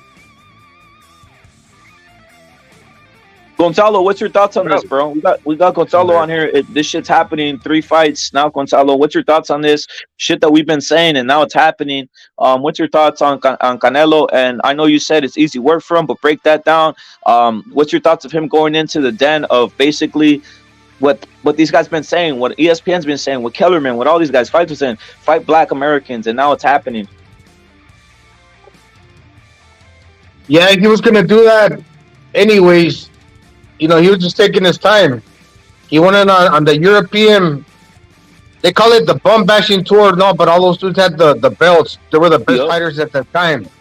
Now he's knocking out the leftovers, the fighters that have been waiting around, not doing anything, trying to build their name off of Canelo. The guys that people have been clamoring for since a while back.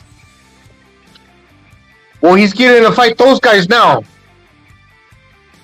So, I mean, it is what it is. I don't consider Charlo to be a real easy fight because yesterday I mentioned that he's going to get on the back foot, then he's going to try to run him into something. But I think Canelo is skilled enough that he got what it takes to beat him.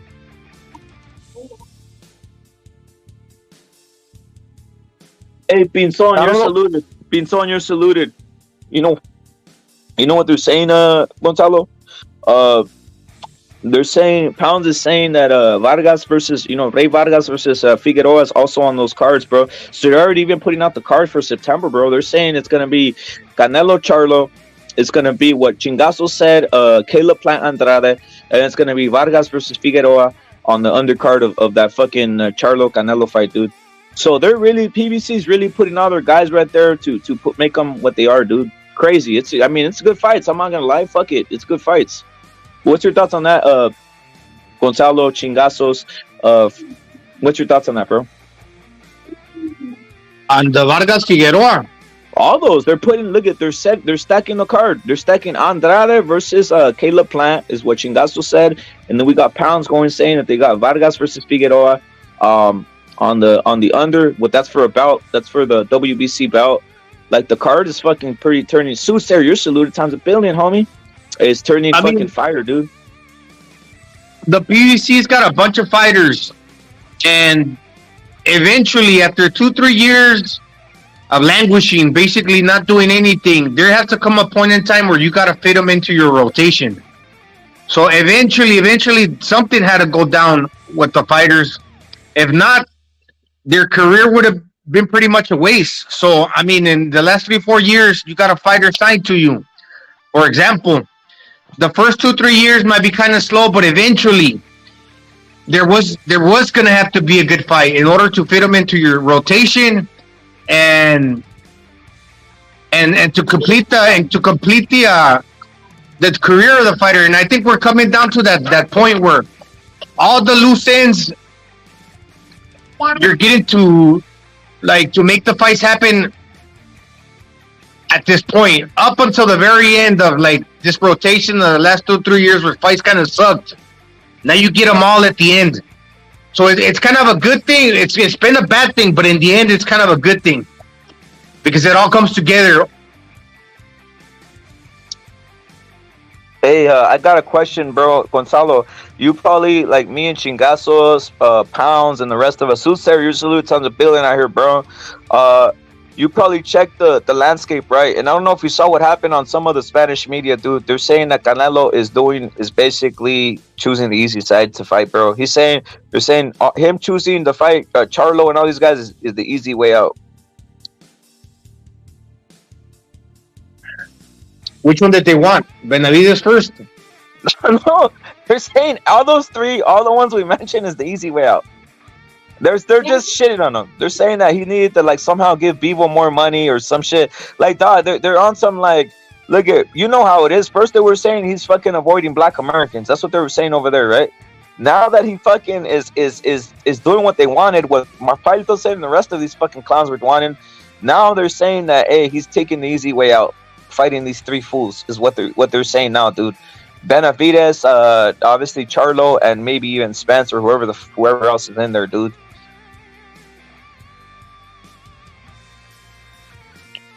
I mean, the guy's coming off a layoff. There's no two ways about that. Charlo, he looked like shit against Montiel, but I mean, it's still a good fight. In a perfect world, if Canelo wanted all the credit in the world, it was probably going to be face Benavidez first. And I don't think it's a bad fight. It's a good fight. The dude's going to prepare. He's going to come in shape, and that's going to be a good win when Canelo wins. Canelo did try to get Benavidez first, and Lucas Sampson started acting like an asshole, bro. So, I mean, can we really blame Canelo over that shit? I don't think we can. It's obvious that the PBC chose Charlo to go first, so if anything, people should go after the PBC instead of Canelo, bro. Yeah, the whole playing the enemy thing, man. If Canelo tell you no, like he did Andrade at first, you're a horrible fighter. It doesn't. It's not the same way with everybody. The whole playing the heel, the enemy against another guy, maybe it works for them, but against Canelo, he's gonna put you on the back burner. He's gonna say, hey, "Fuck you! I'm gonna fight you later. I'm gonna fight some other guy." Sí, pues or he might not even fight you at all. Los de PBC así las cogieron, güey. That's the bottom line. They're the ones putting in the money for the fight. They chose fucking Charlo for whatever reason over Benavidez to take dips. Canelo will be the first one. Obviously, I'm under the assumption that Benavidez is next.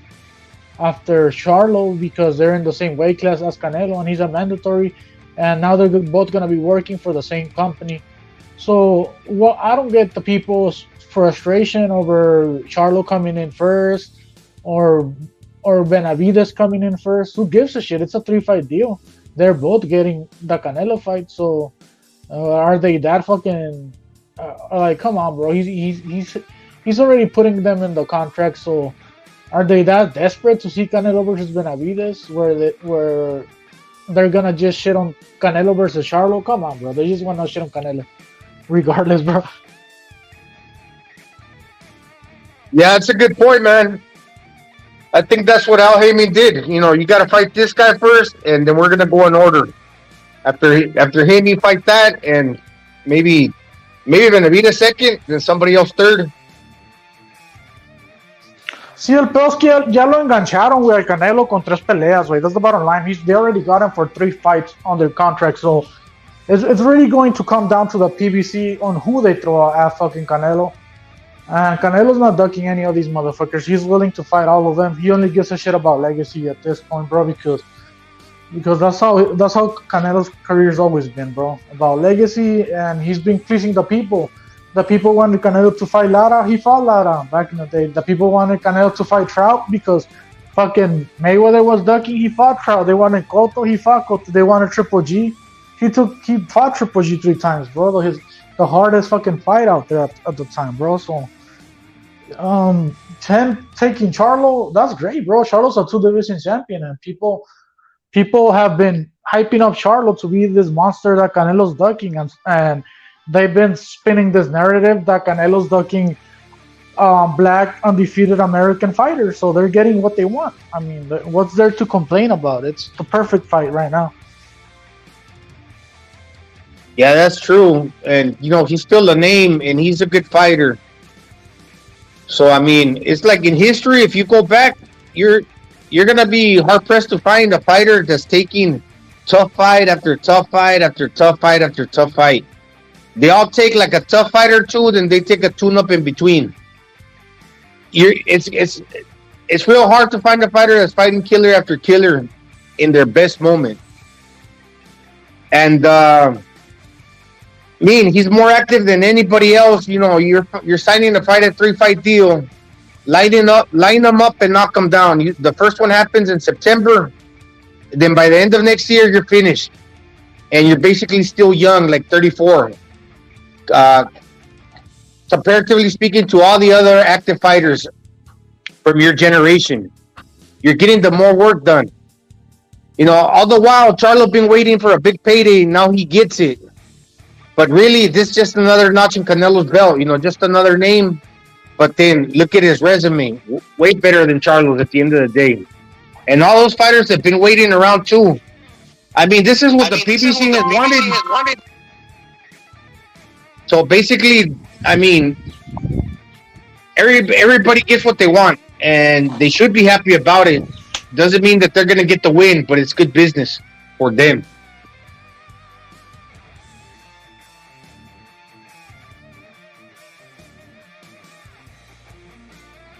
The most dangerous guy out of the three is probably Benavidez and Morrell. Morrell because he's younger. And he might not even be that young. I think he's like 27. But if Canelo keeps fighting tough guys, and in like 2-3 years from now, if he fights 2-3 years,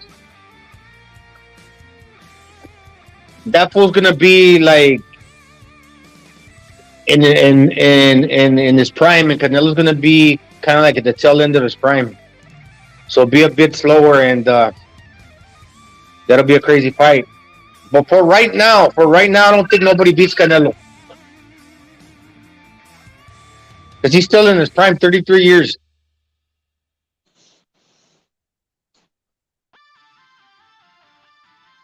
Yeah, that's what they're saying, bro. Mexican. They're saying it all over the place. They're saying that Canelo is fucking ducking and all this shit, dude. Like, come on, dude. We know Canelo's fighting who basically wanted to fight at this point. When Canelo's hounding out money by the millions, and these guys aren't accepting it, at a certain point, like, what are you gonna do, dude? What are you gonna do? There's obviously interest behind different people, and these guys accepted it. They accepted what happened, and Canelo agreed, and he's in here. Now I want to ask Gonzalo, because he's seen more boxing than anybody out here. The history, Gonzalo. How many more years Canelo have after he gets through this, bro? Because look at, from what I'm hearing, from what Chingazo said, it's going like this. You got on this September, you got Charlo, okay? On May next year, you got Benavidez, all right? September of next year, you have Spence, bro. Spence or one of these guys to be determined depending what happens on the outcomes of some of these cards, right? Now that's a fucking dude. That's another full year and a half of fighting, Gonzalo.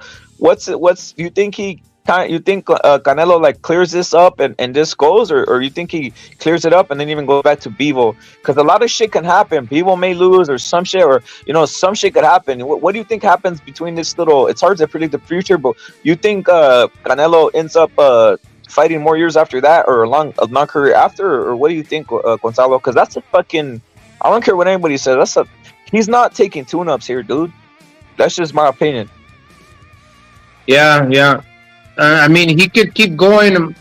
If you ask me, like, my opinion, how old do I think Canelo fights up until? I think till 36. He'll keep on fighting until he's 36. That's a good age to retire. That's just my opinion. He's gone up in weight, obviously. At 68 and 75, you don't throw the same punches that you do at junior middleweight. So, they say that a lot of like the little guys, their career ends like sooner rather than later, kind of like when they're young. Well, the older guys, like the heavyweights, they can go on up until like their early 40s probably. Well, then if you follow that line of thinking, then obviously the light heavies and the super welters, they could probably fight until their mid 30s, So I think he retires like around 36. Plus, he loves the sport of boxing, and I think he'll fight Bivol too later on, because Bivol's Canelo's age, so he's kind of aging at the same rate that Canelo is. It's not like Canelo's getting older, but yeah, it's not like Canelo's getting older and Bivol's staying young. No, he's aging along the same lines as Canelo. Canelo's going to be 33, 34, and the same thing with Bivol. He's going to be 33 and 34. He's already 33, but he's going to be 34 and so forth, 35. At the same age as Canelo age, just Bivol age. So you can always take that fight later, and since Bivol's he's kind of like a speed demon, that would only favor Canelo. Canelo, what he got going for him, that even if he fights until like his a few years from now, until like his more mature years for the sport of boxing, tiene experiencia, güey. He got defense. Tiene experiencia y tiene quijada y sabe hacer rolling con el cuello, y tiene la sapiencia, pues la pausa. Tiene la manera de pelear relajado y no frustrarse, y eso es experiencia, y eso te conserva tu tanque, pues. Probabilidad de respirar bien. Muchos pelear calmado. Se matan con los nervios, güey. Se matan con los nervios. Te vacías, güey, Nunca te has pegado un tiro en la escuela que cuando estabas morro y de tanta adrenalina entras ahí y te vacías y sientes que las manos las tienes bien ligeritas. You feel like your hands are like real light, and basically that's all the adrenaline dumping out of your body. Like a little shaky, pasó, güey. Simón. Not the same power you had before the fight. Yeah, it's happened to me, but I think that's just nerves, bro. And when you're a kid, it's harder to control the nerves. Exactly. As when you grow older, like you said, that shit comes with experience, right? Yeah, and the bright lights too. Like, not too many fighters get to fight and under like the bright lights with so many fans as Canelo does. That's what they call it, bright lights, right? You got thousands upon thousands of fans, like when Canelo fought Billy Joe Saunders in Houston. That motherfucker was like 60,000 people in an open stadium. And that shit was like impressive, like the roaring of the people. That's like, te causa un efecto. It causes an emotional reaction. So, I mean, a lot of fighters are not used to that. They will not perform the same. And Canelo has, so that allows them to be calm. Maybe they have a hard time, like, controlling fucking emotion or controlling focus. They have harder time controlling focus when you have a hostile crowd screaming shit at you. I'm pretty sure there's some fighters that could zone out of it and be like, I don't give a fuck, bro. And they laugh about it, but there's other fighters who don't like the fucking crowd being against them, and it plays a factor into them. I don't know why. And that's on every fucking sport too, bro. Like, remember a few weeks ago where fucking Benavidez Jr. was crying racism because the crowd was being hostile against him. I mean, he's getting paid millions. You would be under the impression that he would be able to zone out and ignore the crowd, but he couldn't do that shit, bro. And the same applies to boxers, bro. That's true. And you know what? Canelo was gonna fight all these fuckers anyways, but this is the thing. And it doesn't hurt Canelo really because all these fighters have been calling him out, Spence, the Charlos, Andrade, they're getting older too. Like what I mentioned about Bivol, they're getting older. And if you didn't stay active, well, when Canelo gets older, he's not going to all of a sudden, when he's 34, 35, going to fight 26-year-old, 27-year-olds. He might. I'm not saying that he won't. But he's going to fucking fight the fighters that you've always wanted later, after he fought the guys that had the titles. So he gets an opportunity to fight those guys, and those guys ain't getting any younger either. It's kind of, they're aging that's the same rate Canelo is. That's only fair. The Triple G, once he got older, he started like not fighting just anybody. He never fought Charlo, right? And a bunch of younger fighters. He did fight Murata, but Murata's older too. And he fought Devyashenko. Devyashenko's older too. They're old fighters too. So yeah, I agree with you. And motherfuckers don't expect Canelo to be active when he's fucking 36, 35. You know, like fighting 3 times a year. No, he's probably only gonna fight once a year once that happens because he's older, bro. So that's why I keep telling motherfuckers, like, hey, you guys are witnessing history now, especially if you're Mexican, bro. We're not always gonna have a Mexican be the face of boxing. That's just the reality. You know, the next guy might be white, the next guy might be black, the next face of boxing might even be Chinese. You never fucking know. But it's not always gonna be a fucking Mexican being the face of boxing, bro. And right now it's Canelo, so just fucking enjoy it. Don't take it for granted, bro. In my opinion. Canelo's still in his prime right now. He could take 2, maybe 3 tough fights, and after that, go on a retirement tour. You could still fight. He's 33. He could fight Benavidez, who's 24, 25. Beat that dude up. I don't know if Morel got the fights or the experience. He's a good fighter. Fight that fool. Beat him up. And Bivol gonna get older, and all these other names that are kind of aging along the same lines you're aging. Fight those guys, and that's it. That's a rapper. That's it. You can't expect Canelo when he's 36 to all of a sudden fight this one, for example, call him out, or Juan Manuel Marquez. Oh, you got to fight a 24-year-old like that on the come up. For one, that dude doesn't have the notoriety, the big name. As an example, I mean, you could pick anybody on the come up, and the experience. Yeah, you could say that in the future, it's gonna fall into that situation where they're gonna kind of keep doing the same thing that they've always been doing, one narrative after the other. First it was the Europeans, now it's the black fools, now later Canelo never fought like younger guys or whatever, dude. People are never gonna be really like satisfied 100%. But I mean, he's doing a pretty good job of it though. There's nothing to be said. Like, if you criticize Canelo, you're criticizing the whole sport. Because he got the better resume out of all active fighters right now. He's got the better career out of all boxers.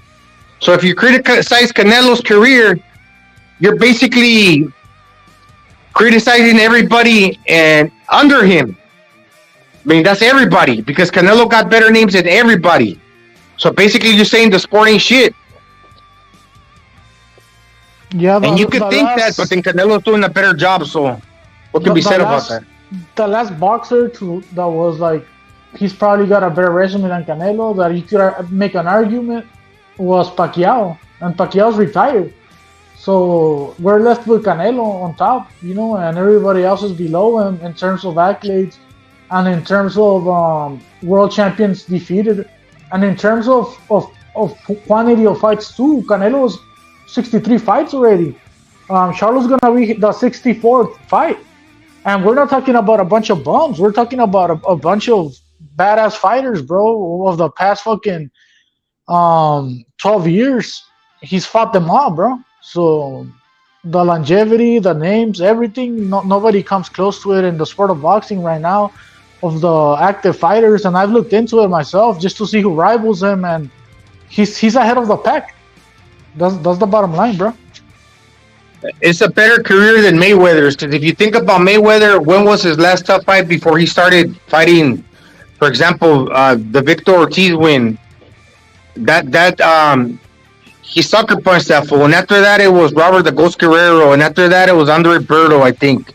If you analyze all those fights, Conor McGregor, Canelo, when he was like weight drained and still green. So I mean, el Maidana tampoco estaba tan perro, güey, nomás porque tenía el estilo. He had like that pressure style, and Mayweather was on the older side. But to tell you the truth, Maidana wasn't like a spectacular. He already had losses. I mean, I think he already had a loss to American, and I forgot who else, or I forgot. But he already had losses. Eric Morales, and Eric Morales. Yeah, salió contra Eric Morales, y Eric Morales hurt him, and that was a good fight. That was an old as Morales, bro. Like ya lo último, ya lo agarró el puro pichillón, que, ¿sí me entiendes? Viejito y aparte lightweight, not a welter, really. Yeah, but the thing about Maidana is he did have the style where it's like, I'm not thinking about it, I'm not gonna let you think, I'm just gonna go in there and fuck you up, motherfucker. And he was fucking throwing from weird angles where the Philly show doesn't cover it. You get me? And he found success, you know. And but yeah, like I said, Maidana wasn't this spectacular fighter, bro. And to tell you the truth, maybe he did beat fucking what's his name, AB, and that's the reason why he got the fight, because he beat Broner. But Broner también vale verga. Let's keep it real. I mean, I do like Maidana though, pero you get what I'm saying though. He's not like a Canelo or something where you're like, damn, or Cotto, or it's like, damn, that motherfucker has a badass record, he doesn't lose. No, he wasn't like that, bro. And he was coming from 140, right? So I mean, yeah, even the Maidana fight, if you look into it, it was kind of like Mayweather just picking on and building up his profile to make himself look better. But yeah, Maidana wasn't all that shit, bro, to be real with you. He's an entertaining fighter. He hit hard. Kind of a questionable chin, but I mean, did he have a questionable chin? I forgot, but no, he was tough, fool.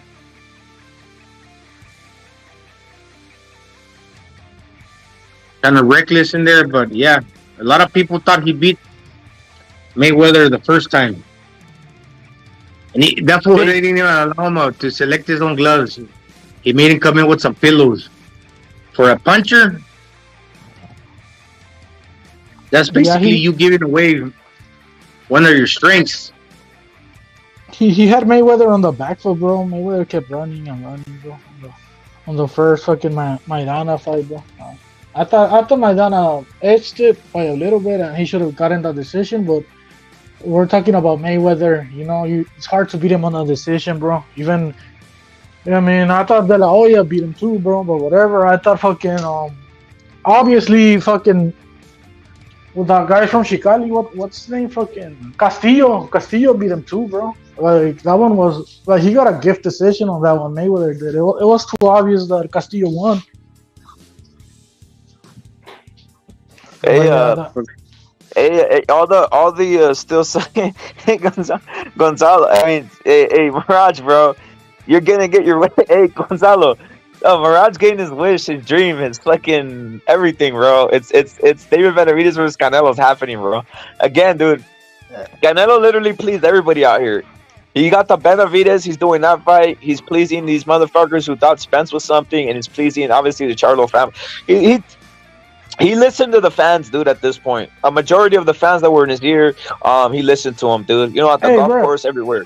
Go in, bro. I told Mirage, I told him like Benavidez is probably fighting Canelo in 2024, bro. I said it back in 2022, and I not only did I say it to him, but I said it to a bunch of people. And obviously, it's not a for sure, but it looks like it's heading that way, bro. Where Canelo versus Benavidez happens in 2024. So even I got that one fucking right, you know, and that one was a little bit harder to get. But I said it because even Eddie Hearn was saying the same shit, that Benavidez is going to get his chance eventually. And it makes sense. I mean, why not? And it looks like it's happening. And people shouldn't be crying about the PBC deal. If anything, I should be crying about the PBC deal. I don't like it, but whatever. I also understand why it's happening, so that's why I'm not complaining, you know.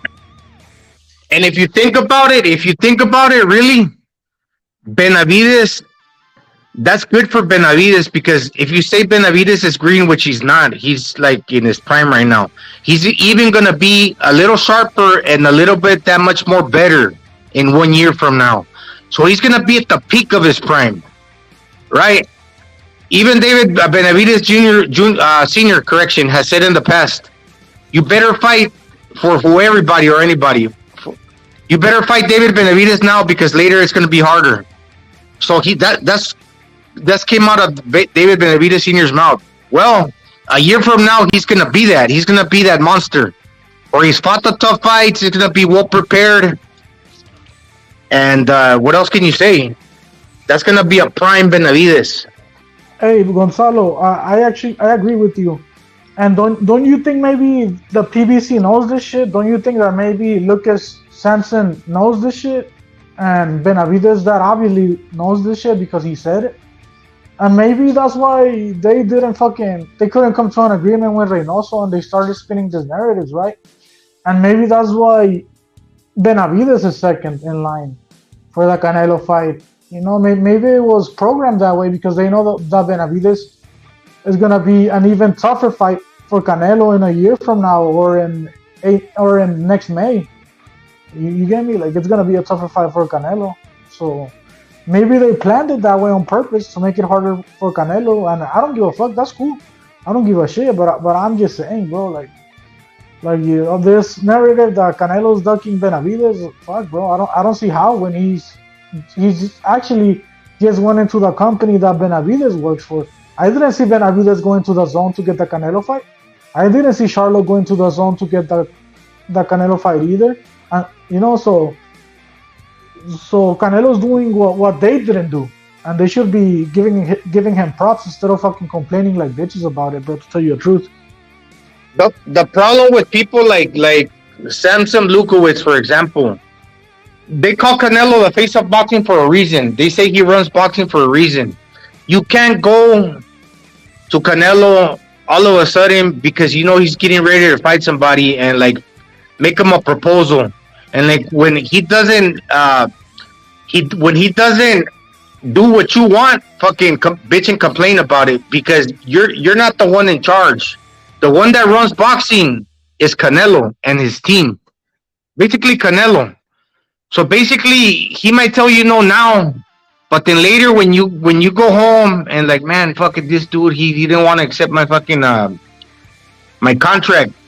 Nah, he's gonna fucking sit down with his team, and you might have to wait till like the very end, but he might even pick you. You just don't know about it. You might be the last one to find out about that. Maybe even the news finds out before you do that he's fighting you, because you're not gonna go over there and bully him and tell him, hey, you gotta sign right now. You can't go fucking go up there and like tell him, hey, you gotta do what I say right now. No, he's probably gonna tell you, go back home, take a chill pill, and I'll get back to you. But it's gonna be under my terms, and that's one of the first things that you do when you run something. You play that part, like you're the boss, right? You don't fucking say, oh man, they're asking me to do this right now. Let me go ahead and just do it because they're putting me under pressure. No, take a time out, go chill. You're not the one that runs the sport. We're the ones. You're not the boss. And that's the problem with Samson Lukowicz. Man, how much... Te quieren poner presión, güey. Te quieren poner presión a que firmes, güey. Holy fuck. Does your mouth ever get sore or what? Well, fucking jump in, fool. I'm in now, motherfucker. Now what? What's up? Yo, So what now? So what now, motherfucker? What now? What now? Yeah, What you gotta say now? Why is Canelo fighting a middleweight? Why is he ducking the monster? Why are you defending this bullshit? Tell me why. Maybe you should take it out with the PBC, bro, because they're the ones that are putting in the money, and they chose Charlo first. Probably Benavidez What do you mean second. they and chose? Spence third, You bro. reckon? Hey, Gonzalo just said Canelo's the man. He runs the show. He fucking tells people what to do. Are you saying he can't choose who he fights next? Are you fucking serious? No, the PBC is the one that's putting in the money, bro. That's the bottom line, you know. Dude, they were desperate for him to sign. They will fucking bend over and take it hard from Canelo. I would get your frustration, Mirage, if Canelo had a 1-fight deal with PBC and then he'll leave. But no, bro, he signed for a 3-fight deal that includes fucking Benavidez, in my opinion. Because How do you know who it includes? How do you know who it includes? I mean, who else are they gonna throw at him, bro? Man, well, they'll dig up somebody. They'll dig up who's next? They'll dig up fucking Spence. They'll fight Spence. Yeah, he'll probably fight Spence. I agree, but he's probably fighting Benavidez too, bro. They'll still probably fight Munguia. They'll drag him over. They'll work out some bullshit deal. That was on the zone, bro. Why would he but fucking fight? they can still make it. They can still make it, I think. It's gonna be Benavidez, watch. Just wait, bro. You're gonna be like, damn. Why dude, isn't fucking Benavidez next? Why Chingazos isn't he is next? right. Gonzalo, No, why you're isn't he really next? Don't run away, motherfucker. I know you're there. Why is it next? Yeah. Oh, that's a good question. That's a good question. It's the best question. It's the best fucking question. Now fucking answer it, somebody. But what's the problem if he fights him after? Yeah, go ahead. It's Charlo, Benavidez, and then Spence. So you're gonna get everything you ever wanted, everything you dreamed for, Mirage, is happening on the biggest fight date, which is Cinco de Mayo on next year. That shit's happening. Seeing as Canelo gets past Charlo, what we most people think it should be a great fight, but seeing that, there it is. Everything you've been saying, everything you've been fucking, banging, you telling people this straight up, it's coming to the peak, and it's coming to the collision course where it's David Benavidez versus Canelo on May the 5th. That's the most probable fight to happen on May the 5th next year. That's what's under the contract that Canelo's signing, dude. The most probable fight for September this year was Benavidez Canelo, and it's not happening. So this probable stuff, bro, that's out the window. That's my problem. Bro, David signed his life away. What the fuck are you talking about? He's the one that signed this it. is slippery, spineless fucking Frank. Bro, your dude, you think he's just an Frank. idiot? He doesn't know what's going on. I think you're an idiot. For sure, you're an idiot. He signed his life away. That's what happened. He's owned by the PBC. Get over it. They own him. Canelo just signed as you well. heard his dad tell you. You heard his dad tell you. Oh, we love it. He pays us the best, and he's looking out for us. Yeah, Canelo just signed for PBC. No. David had a choice. Everybody has a choice, and he chose to sell his booty. So he got sold out. So take it up with them. They signed without him. Canelo's with PBC, so they can make it happen now. But if the fight's gonna happen, Oh shit! The fight's gonna happen. Shit! Hey, Mirage, J Money's back. I guess he fucking heard it, and look, he's saying he wants more money now. He's saying Mirage want to pay. He's in the fuck. Hey, get off of unmute yourself, J Money. Yeah, I guess man, J Money's back. $1,000 bets out there. He's about to lose. Yeah, he's in the private chat. He's saying Mirage want to bet. He's about to lose. Beat his double or nothing. He wants to double or nothing now. He said he's back. Yeah, make that check out, bro. You already make bets. It was never going to happen. So when it does happen, are you going to pay up? If it's too big, he's not going to pay me. If it's too big, he's not going to pay me. No, but you made bets the fight was never going to happen. He's saying he wants but Mirage. He's saying, unmute yourself, J Money, jump on. I mean, you make your appearance all of a sudden, but go in. What's your thoughts? What's your thoughts, though, Mirage? That fight's happening May 5th now, bro. That fight's happening May 5th, more than likely, dude. Not happening, man.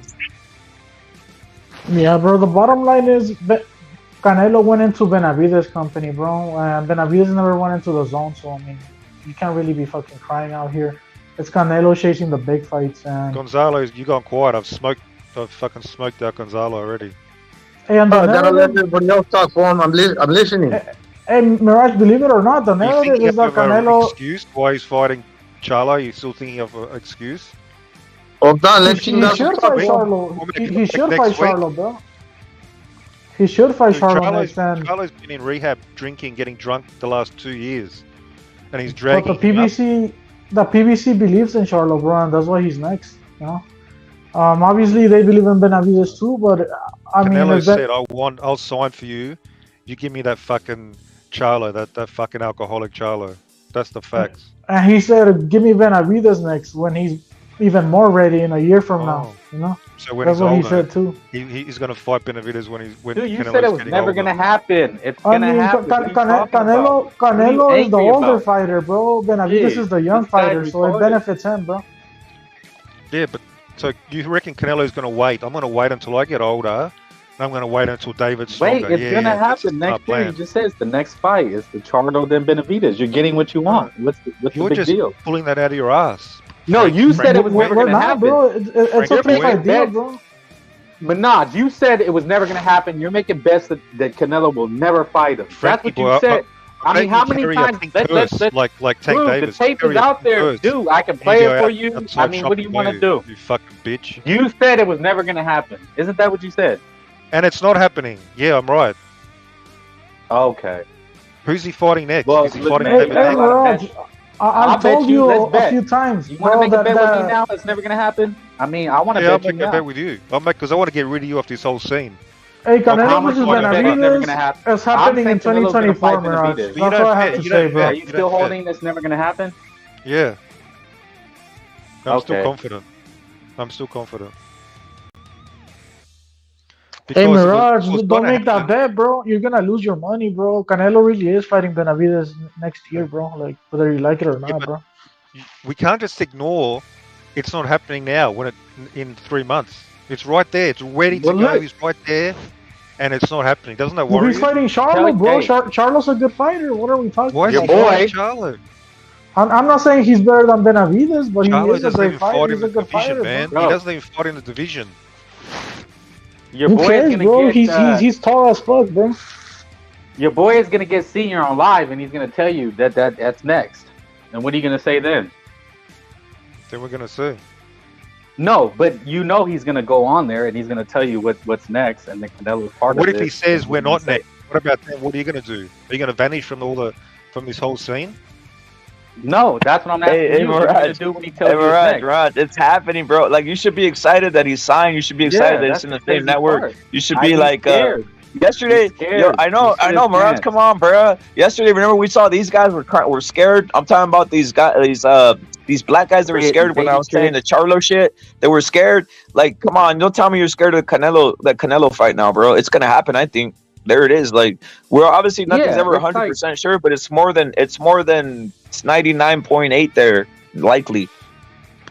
Okay, so shouldn't now he's signed, right? Shouldn't they be able to tell us very soon, like the plan? Like Canelo will have a plan, so that should be public, right?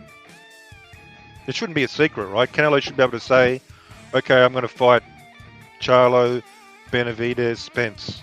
That we can expect that soon. You guys think? Yeah, they're gonna have Very a press possible, bro. conference, but that's how they do it, bro. It's like getting a preview. When you watch a movie, you want them to show you the whole fucking movie, or they show you previews. That's why you're a dipshit, bro. That's probably why you're What a do you broke mean? bum. The Like, preview would be telling when you the name. get when a movie's coming out, they give you clips and a preview. So we're then going a to keep it a secret. sneak peek. So they're going to keep No, it it's secret, just how are they? business is done, you dipshit. This is like I said with movies. Do they show you the whole movie, or they give you sneak previews? Okay, Like, well, they there's a give you problem. clips. When That's not the Canelo's problem. signed, It's just hang on. you're an actual idiot, and you. Okay, hang on. You claim to know Let boxing, me cook you. Let me and cook then you. when it's finally here, bro, you have a vested interest for David not to fight him. Like you're making bets with let me cook everybody you. that they're never When gonna fight. Canelo's signed, So when you Canelo's don't signed- want them to fight. If you're making bets, you don't want them to fight. The only way for you to win is for them not to fight. To me, that's like counterproductive. That's counterintuitive. That's like what a moron would do. I want Frank, something, so let me bet. do you let me remember bet when people Canelo that it never signed? happens. Yeah. Do you remember Bro, when Canelo you've signed? been exposed. Can you shut You've the been fuck exposed, up? bro. I'm How talking, can you bitch. make bets? Wait a minute, but how can you make a bet with somebody for something that you want to not happen? Because Like, I I know want to it's get not gonna banged, happen. but bet me Okay. $100. I'm not gonna bang. Because You have what the I choice. want- You have the. You hold the card. You cannot fuck because you're an incel. You're a beta No, bitch, because and you what go I want- places and you get cooked. And now it's finally here, Because what I and want you're is about to relevant. lose your bets. Why do you want to make more bets about not happening?